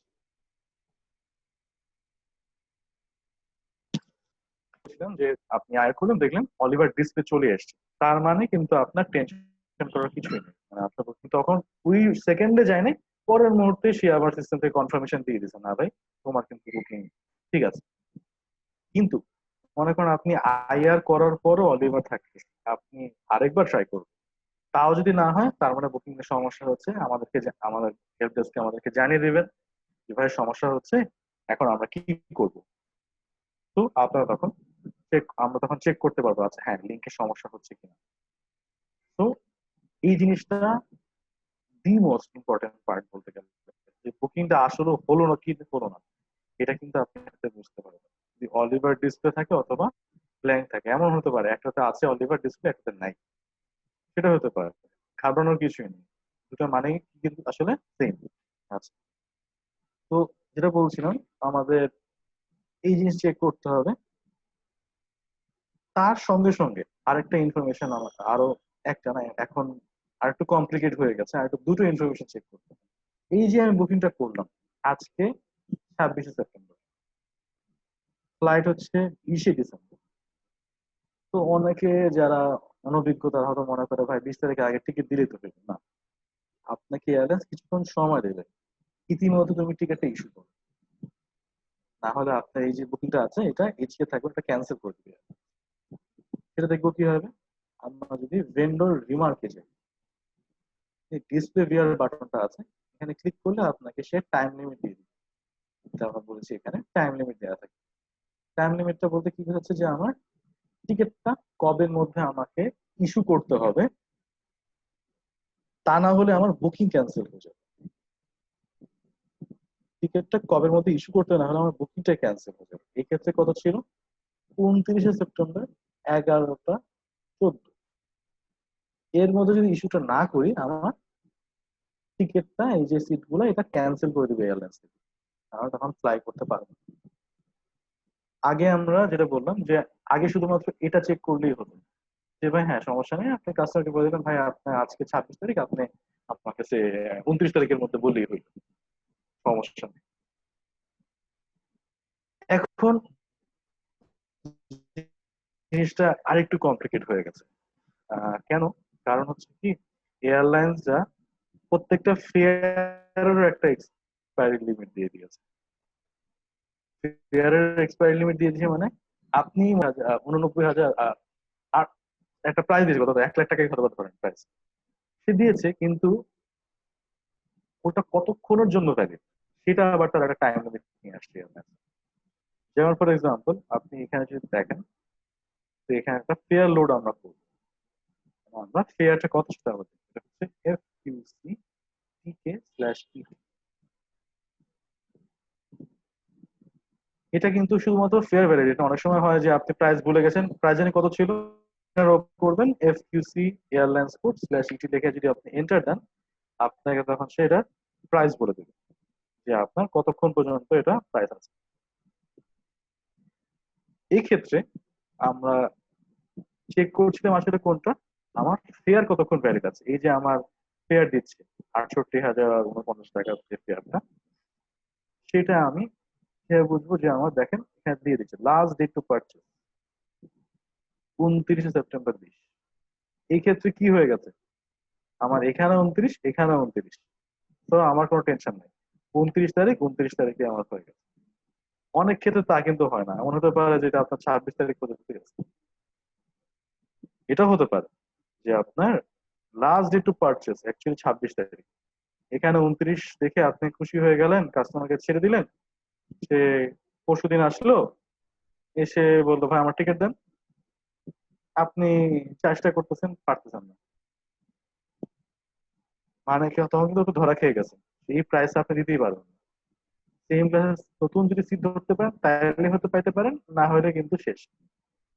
তো কাস্টমারকে টাইম লিমিট দেওয়ার সময় আপনি এটা যেরকম চেক করবেন, পিআর কমপ্লিট করার পরে ফেয়ার কোটের কমান্ডটা একবার দেবেন, দিয়ে আবার ডাবল চেক করে নেবেন টাইম লিমিট কতক্ষণ দিয়েছে ফেয়ার। বুঝতে পারলাম? তো পিআর কমপ্লিট করার পরে আমরা চেক করব কি আমার মেইনলি এখান থেকে যে বুকিংটা কনফার্ম হয়েছে হয়েছে, আমার অলিভার ডিসপ্লে আছে বা অলিভার তো নাই সেটা ডাবল চেক করবেন, এবং আমার এখান থেকে চেক করা যে আমার টাইম লিমিটটা কতক্ষণ আছে, এবং এডিশনাল যেটা চলে এসেছে আমার ফেয়ারের টাইম লিমিট চেক করা। এবং এই জিনিসটা ফেয়ারটা কতটুকু পিকুলিয়ার, অনেক সময় এরকম হয়ে থাকে 26শে সেপ্টেম্বর হয়তো বা খালি 26 তারিখ না মানে আজকে খালি না, আজকের পর 2টা পর্যন্ত আপনার মধ্যে খালি ইস্যু করতে পারবেন। এরপরে কিন্তু আপনি আবার টিকিটটা ইস্যু করতে পারবেন না। ঠিক আছে? তো এটা একটা জিনিস আপনাদেরকে জানতে হবে, এটা আপনাকে কেয়ারফুল থাকতে হবে। অলরাইট, তো আমরা মোটামুটি 1 ঘন্টা পার হয়ে গেছে আমাদের আজকে ট্রেনিং সেশনের। মোটামুটি আমাদের বেসিক যা করার আমরা তা করে ফেলি। সিট কিভাবে আমরা বাদ বিচার করব, হ্যাঁ, সেটা আমরা মোটামুটি দেখে ফেলছি, যে আমি কিভাবে করে সিট বের করে নিয়ে আসবো ফেয়ার শপিং দিয়ে, অথবা সিট ধরবো অ্যাভেলেবিলিটি, সেটা আমরা শিখেছি। আমরা নাম দেয়া শিখে ফেলেছি আমাদের ফরম্যাট গুলো অনুযায়ী, এবং আমরা agency information, ticketing time limit generate করে রিকোয়েস্ট, পিএনআর কমপ্লিট করে একটা পিএনআর তৈরি করা শিখে ফেলেছি। এছাড়া আমরা শিখেছিলাম কিভাবে করে পিএনআর ওপেন করতে হয়, যেটা আমরা আমাদের পিএনআর আছে ম্যানুয়াল, একটা পিএনআর কিভাবে করে ওপেন করতে হয়, এই কাজগুলো শিখেছিলাম। এইটাই হচ্ছে আমাদের পিএনআর এর 70% to 80% কাজ। আশ্চর্য মনে হলো, হ্যাঁ কাজকে তাহলে আরো বাকি আছে, হ্যাঁ টিকিট ইস্যু করতে হবে আপনাকে, ওটা কাজটা খুবই মিনিমাল একটা কাজ। আপনার মেইন কাজটাই হচ্ছে সঠিকভাবে পিএনআরটা ধরা। তো 30% কেন ভাই, আমরা তো তাহলে টিকিট ইস্যু করা, তো আমরা হয়তো বা যারা দেখছি বড় ভাইরা যারা আছে খুব সহজে টিকিট ইস্যু করে, খাটখাট 1 মিনিট টিকিট ইস্যু করে দেয়। টিকিট ইস্যু করার জন্য কিছু কিছু ইনফরমেশন আপনাকে আবার দিতে হবে, যেরকমটা হয়তো বা আপনার ডক্স, পাসপোর্ট ইনফরমেশন। ডক্সটা আপনার একটা ম্যান্ডেটরি ইন্টারন্যাশনাল ফ্লাইটের জন্য। আপনার অনেক ক্ষেত্রে অনেক এয়ারলাইন্স তো ডক্স ছাড়া আপনার টিকিট ইস্যুই হবে না, যেমন টার্কিশ এয়ারলাইন্স, এমিরেটস, কাতার। এখন ডক্স না থাকলে টিকিট ইস্যু নেয় না। ইস্যু করতে গেলেই ওরা দেখায় যে docs missing, passenger security information missing. তো আপনাকে ডক্সটা ক্লিয়ার করার পরে, আপনার যেহেতু পাসপোর্ট আপনার হাতে আছে, নাম দেওয়ার সময় ডক্স ইনফরমেশনটা দিয়ে দিবেন। ডক্স এর মধ্যে আসলে একটু কমপ্লিকেটেড দেখে মনে হচ্ছে যে ভাই দেখেন বিশাল একটা কমান্ড, এতগুলা স্ল্যাশ আছে। এটা বিশাল হলেও আপনার খুবই, আপনি যদি ফরম্যাটটা একবার ধরে নিতে পারেন, আপনার জন্য খুবই সিম্পল। যেমন ফর এক্সাম্পল আমি এখান থেকে কপি করে নিই,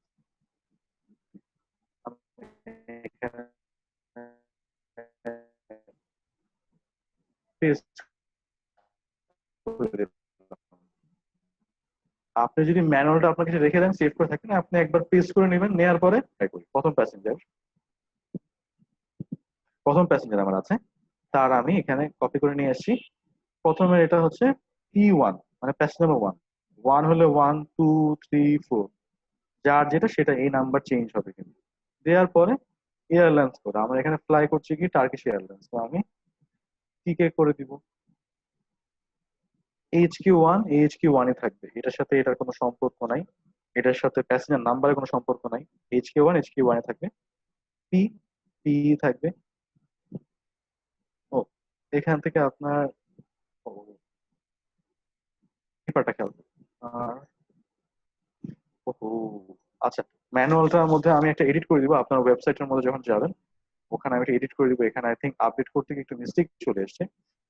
আমি আপনাদেরকে এখানে এই ইস্যুইং কান্ট্রি তো, ও না ঠিকই তো বলছি আমি তো, সরি আমার কথা কমপ্লিটলি ভুলে যান, আমি মাথা আসলে একটু কনফিউজ হয়ে গেছিলাম। আচ্ছা, বিডি এটা হচ্ছে আপনার ইস্যুইং কান্ট্রি।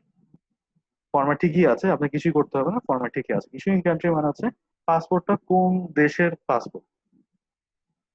অনেকে আবার হয়তো বা বলেন যে ভাই আমি তো পাসপোর্ট প্রত্যেক দিনই দেই, আমি এখানে বিজিডি ইউজ করি। বিজিডি দিয়ে দিয়েও ইউজ করতে পারেন, বাট দেয়ার রিকোয়ারমেন্ট না। অন্য সব এয়ারলাইন্স জন্য বিডিটা, কান্ট্রি কোডটা 2 লেটার কোডে রিকোয়ারমেন্ট। শুধুমাত্র আপনার বিমানের বেলায় আপনার 3 ক্যারেক্টার কোডটা না দিলে তারা নাকি তাদের ফরম্যাট অনুযায়ী হয় না। 3 ক্যারেক্টার বিমান হলে আপনি টিকার দিতে পারেন। অন্য এয়ারলাইন্সে দিলে যে নিবে না তা না, কিন্তু এখানে আবার কিন্তুটা আসে কোন জায়গায়। আমি যদি বিজিডি দিয়ে দিলাম ডক্সটাকে, বললাম না অনেক এয়ারলাইন্স এখন ম্যান্ডেটরি করে দিয়েছে ডক্সটা দেয়া, না হলে টিকিট ইস্যু নেয় না। দেখা গেল আপনি বিজিডি দিয়ে ডক্সটা দিয়ে রাখছেন, এই জন্য টিকিটটা ইস্যু হচ্ছে, এরকমও হয়। অনেক সময় সিনিয়র ইউজারও ফোন দিয়েছে যে ভাই কি হলো মিয়া, আপনাদের সিস্টেমে কাম করে না, ডক্স তো সবই দিলাম, কেন বলতেছে এরর। পরে আমি ঢুকে দেখলাম বিজিডি দেওয়া, এয়ারলাইন্স এর সিস্টেম, সব এয়ারলাইন সিস্টেমে আসলে 2 ক্যারেক্টার কোডের জন্যই ডিজাইন। সে বিজিডি দিলে সে নেয়, নিবে না তারা দেখতেও পায়, কিন্তু অনেক সময় আবার কমান্ড একসেপ্ট করে না। এই জন্য একটু অনেক সময় চেষ্টা করবেন সব এয়ারলাইন যেটা কারেক্ট ফরম্যাট সেটাই আমরা শিখি। কাজ সহজ বলে সবাইকে বিজিডি দিয়ে দিব তা না, কারেক্ট ফরম্যাট যেহেতু বিডি, আমি বিডি তাকে দিব। ঠিক আছে, দেওয়ার পরে আমার নেক্সট স্টেপটা হচ্ছে আমার পাসপোর্ট নাম্বার। পাসপোর্ট নাম্বার আমি পাসপোর্ট দেখে দেখে মিলাই মিলাই দিয়ে দিব। আমার ন্যাশনালিটি, এটা ইউজুয়ালি যার বাংলাদেশি পাসপোর্ট তার বাংলাদেশি হয়ে থাকে, কিন্তু যারা মনে করেন অস্ট্রেলিয়ান পাসপোর্ট হোল্ডার আছে, আমাদের প্রবাসী যারা, Australian passport, American passport, Canadian passport, UK passport, অনেক সময় তাদের মধ্যে কিন্তু আপনি পাসপোর্টটা যদি খুলেন, ন্যাশনালিটি কিন্তু অনেক ক্ষেত্রে দেখা যায় পাসপোর্টটা কেনেডিয়ান, ন্যাশনালিটির মধ্যে লেখা বাংলাদেশ। তখন কিন্তু এখানে একটা এখানে একটা সে আপনার তখন সিএ হয়ে গেল, কেনেডিয়ান পাসপোর্ট, ন্যাশনালিটি বাংলাদেশ, এরকম হতে পারে, কিন্তু ঘাবড়ে যাবার কিছু নেই। বা আপনি এখানে সিএসি দিয়ে দিলেন তা কিন্তু না। নাম যেরকম ইম্পর্টেন্ট, প্যাসেঞ্জারের ডক্স ইনফরমেশনটাও ইম্পর্টেন্ট। কারণ কি, যখনই আপনার কাস্টমার চেক ইন করতে যাবে কাউন্টারে কিন্তু পাসপোর্টের সঙ্গে সে আপনার ডক্স মিলাবে, ভুল হলে সে কাস্টমারকে একটা হ্যারাস করবে। আচ্ছা পাসপোর্টে আপনার কি আছে, কি করছেন না করছেন তাকে কোশ্চেন করবে। মনে করেন আপনি ভুলভাল যদি দিয়ে দেন, কাস্টমারকে সে একদম সাইড করে দাঁড়া করে রাখবে, এমন হতে পারে বোর্ডিং এ তাকে দিবে না। কারণ কি, আপনিও মাহাদি, আপনিও সে মাহাদি কবির, আমিও মাহাদি কবির, টিকিট সিং আপনি আমার টিকিট আপনি নিয়ে চলে গেলেন, হতে পারে না, ফ্লাই করতে দেবেন, কারণ সে পাসপোর্ট নিল। তো এই ডাবল চেকটা আপনাকে করতে হবে কিন্তু, যে আমি ঠিকভাবে পাসপোর্টের সঙ্গে মিলায় মিলায় ইনফরমেশন দিব। আচ্ছা, তো ন্যাশনালিটি দিলাম, তারপরটা হচ্ছে আমার জন্ম তারিখ। জন্ম তারিখ যা পাসপোর্টে আছে খেয়াল রাখবেন, যেটা আমরা এখানে আগে বলেছিলাম ওই ইনফ্যান্টের ডেট অফ বার্থ দেওয়ার ব্যাপারে, যে ফরম্যাটটা কারেক্ট হওয়ার ব্যাপারে, এইভাবে করে এই জন্ম তারিখটা দেবেন। কারো যদি 1976 হয় তাকে 76 দেওয়া, তাকে আমি এখান থেকে 1976 দেবেন না।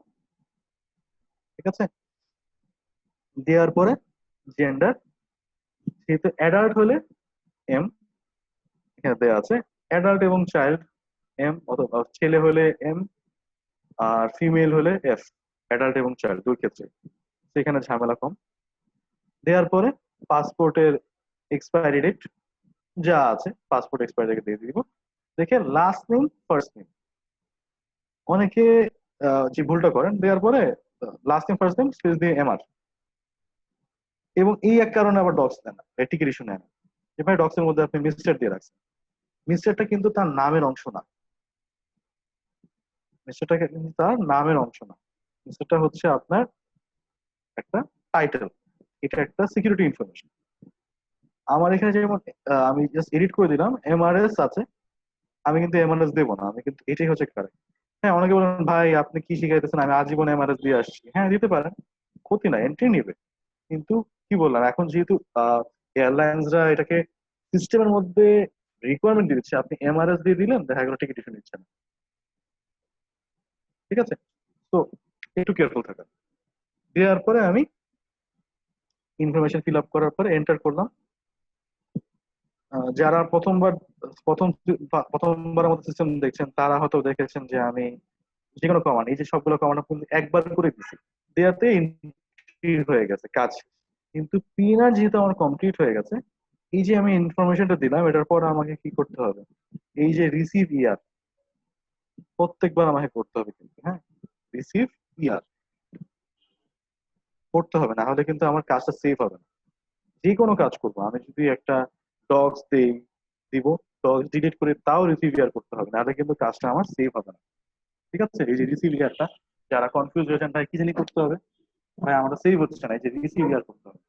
ঠিক আছে, আচ্ছা, এই যে আমি ডগসটা দিলাম, এখন আমার তো উচিত একবার চেক করা। আমি এই যে এসআই ফিল্ড দেখতে পাচ্ছি, আমি দিয়েছিলাম কি এসআই ডট কমান্ড, রাইট? প্রত্যেকটা ফিল্ডে বিভিন্ন ইনফরমেশন সে সর্টিং করে দেয়। এসআই দিয়েছি, ওটা কিন্তু কই যাবে, এসআই তেই যাবে।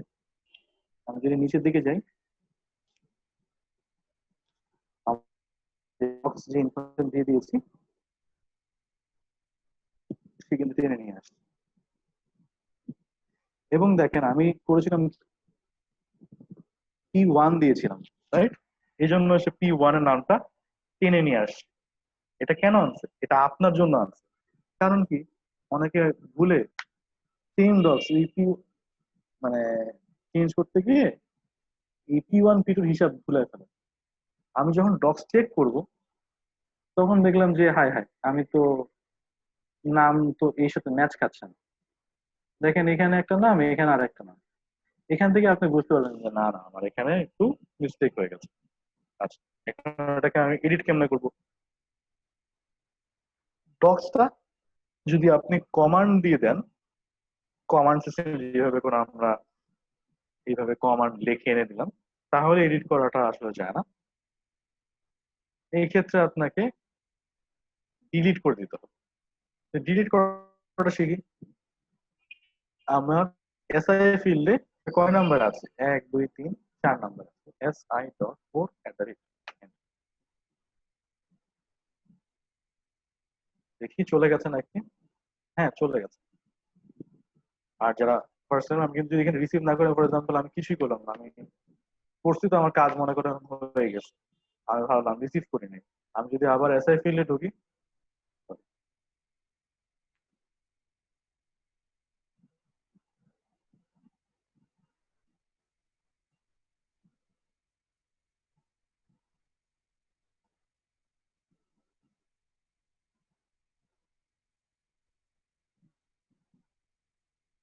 সিস্টেমটা একটু স্লো কাজ করছে, একটু অপেক্ষা করছি।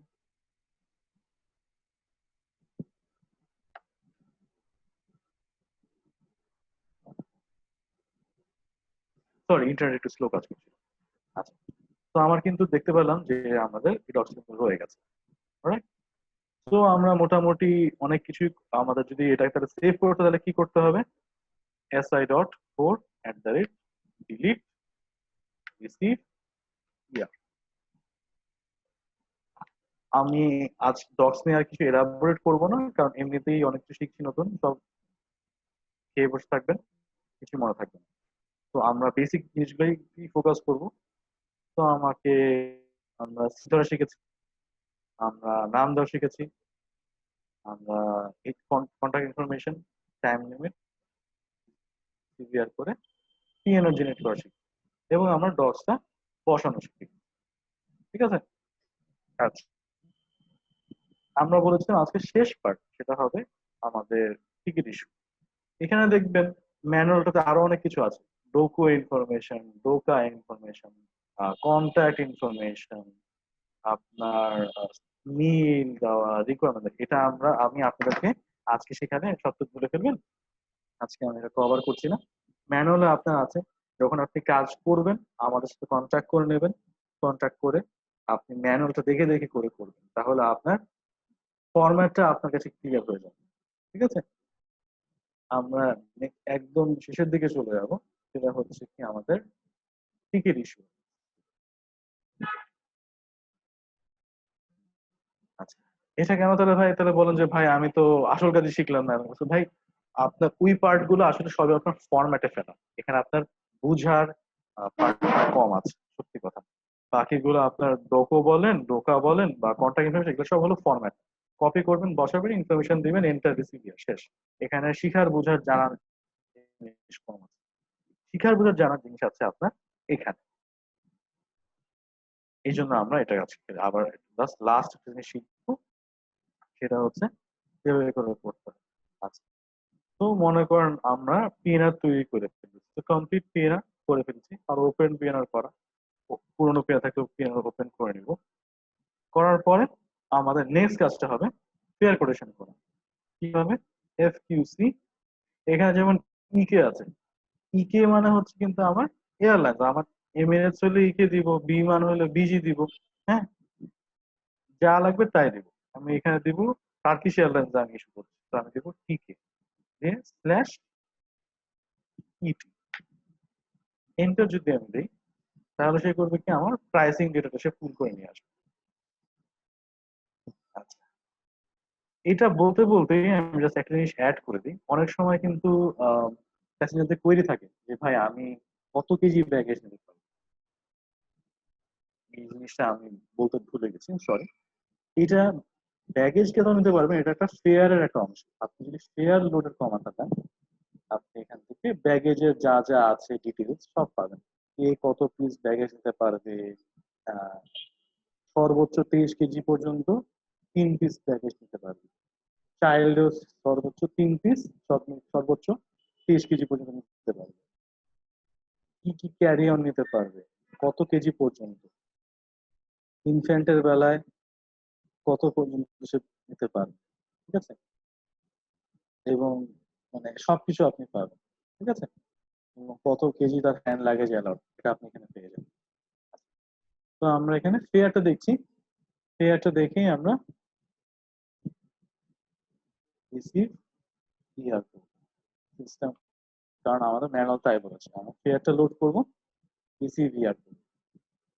ঠিক আছে, রিসিভ ইয়ার করলাম। নেক্সট স্টেপটা কি, আমার টিকেটের আমার কমিশন বসাতে হবে। কমিশনটা বসাবো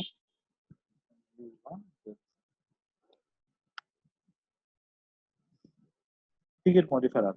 অনেকে আবার এই দেখে ভাই এটা কি আসে, ভাই যা আসার তাই আসে। আপনার যদি কোনো কমান্ড না নেয় তখন আপনাকে সে এরর দিবে। আপনি যদি TMU1 জাপান 7 দেন, হ্যাঁ বলবে ইনভ্যালিড ফর। যদি কমান্ড নেয় সে বলবে যে আপনি কোনো আপডেট করছে বা কিছু একটা করছে, সে আপনাকে এটা জানান দিবে। সেটা আমি ঘাবড়ানোর কিছু নেই। আবার নেক্সট স্টেপটা হচ্ছে ফর্ম অফ পেমেন্ট, হচ্ছে TMU1 FINV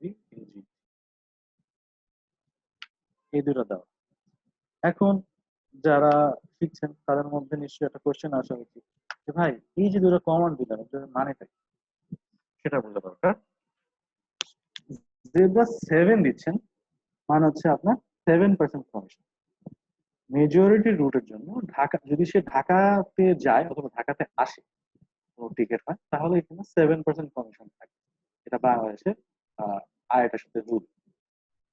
আপনি যদি এটা, তো আপনি 7% সবসময় পাবেন। কিন্তু ফর এক্সাম্পল আপনি ইন্ডিয়ান ডোমেস্টিক রুটের টিকিট করছেন, আপনি শুধুমাত্র ইন্ডিয়ান ডোমেস্টিক রুট, ওখানে কিন্তু 7% দিতে পারবেন না।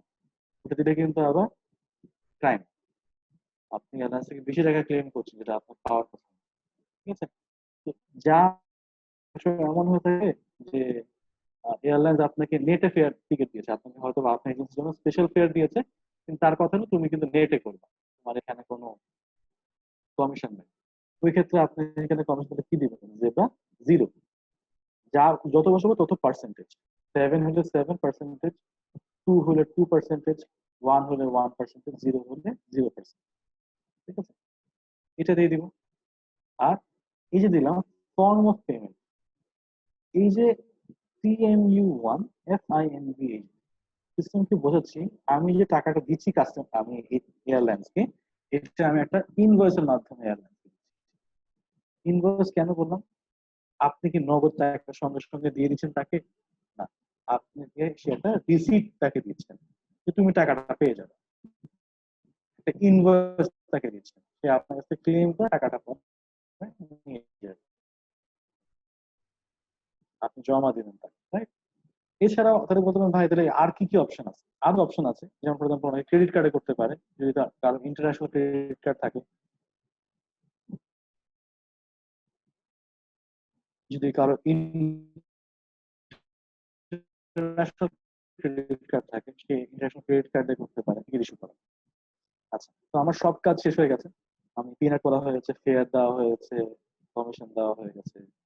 এখন আমার লাস্ট কাজ হচ্ছে টিকিটটা ইস্যু দেওয়া। এই কমান্ড দিয়ে আমি এন্টার দিলে আমার টিকিটটা ইস্যু হয়ে যাবে।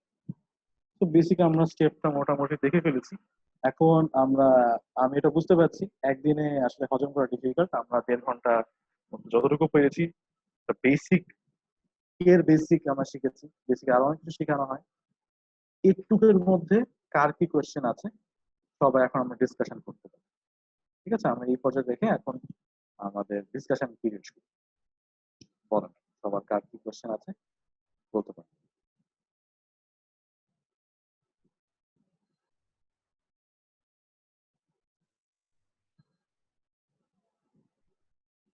সবাই মনে হয় ঘুমিয়ে পড়েছে। কেউ কি কারো কোনো কোয়েশ্চেন আছে?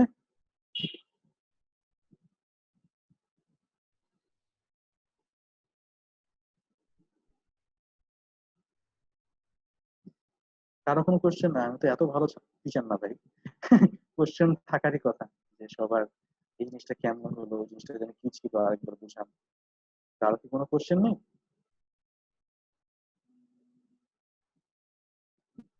ভেরি গুড, আমি তো সাকসেস রেট আমার অনেক ভালো ইমপ্রুভ করে গেছে দেখতে পাচ্ছি। আমরা খুব ভালো শিক্ষক হয়ে গেছি। হ্যালো। ও আসছে আসছে, এতক্ষণ পাওয়া গেছে। হ্যাঁ বলেন ভাই, ওয়েলকাম, বলেন ভাই। Sorry hello. বলেন ভাই, বলে ফেলেন। হ্যাঁ, আমি একটা ইনফরমেশন জানতে চাচ্ছি, মানে আপনার মানে ক্লাস নিয়ে না। হ্যালো। জি বলেন ভাই, বলেন বলেন, শুনছি। মানে আমাদের নন আইটা মানে যাদেরকে সিভিল এভিয়েশন করা আছে, ওরা কি আপনার এই যে গ্যালিলিও মানে সিস্টেম ব্যবহার করতে পারবে, মানে আইডি দিয়ে বুকিং করা?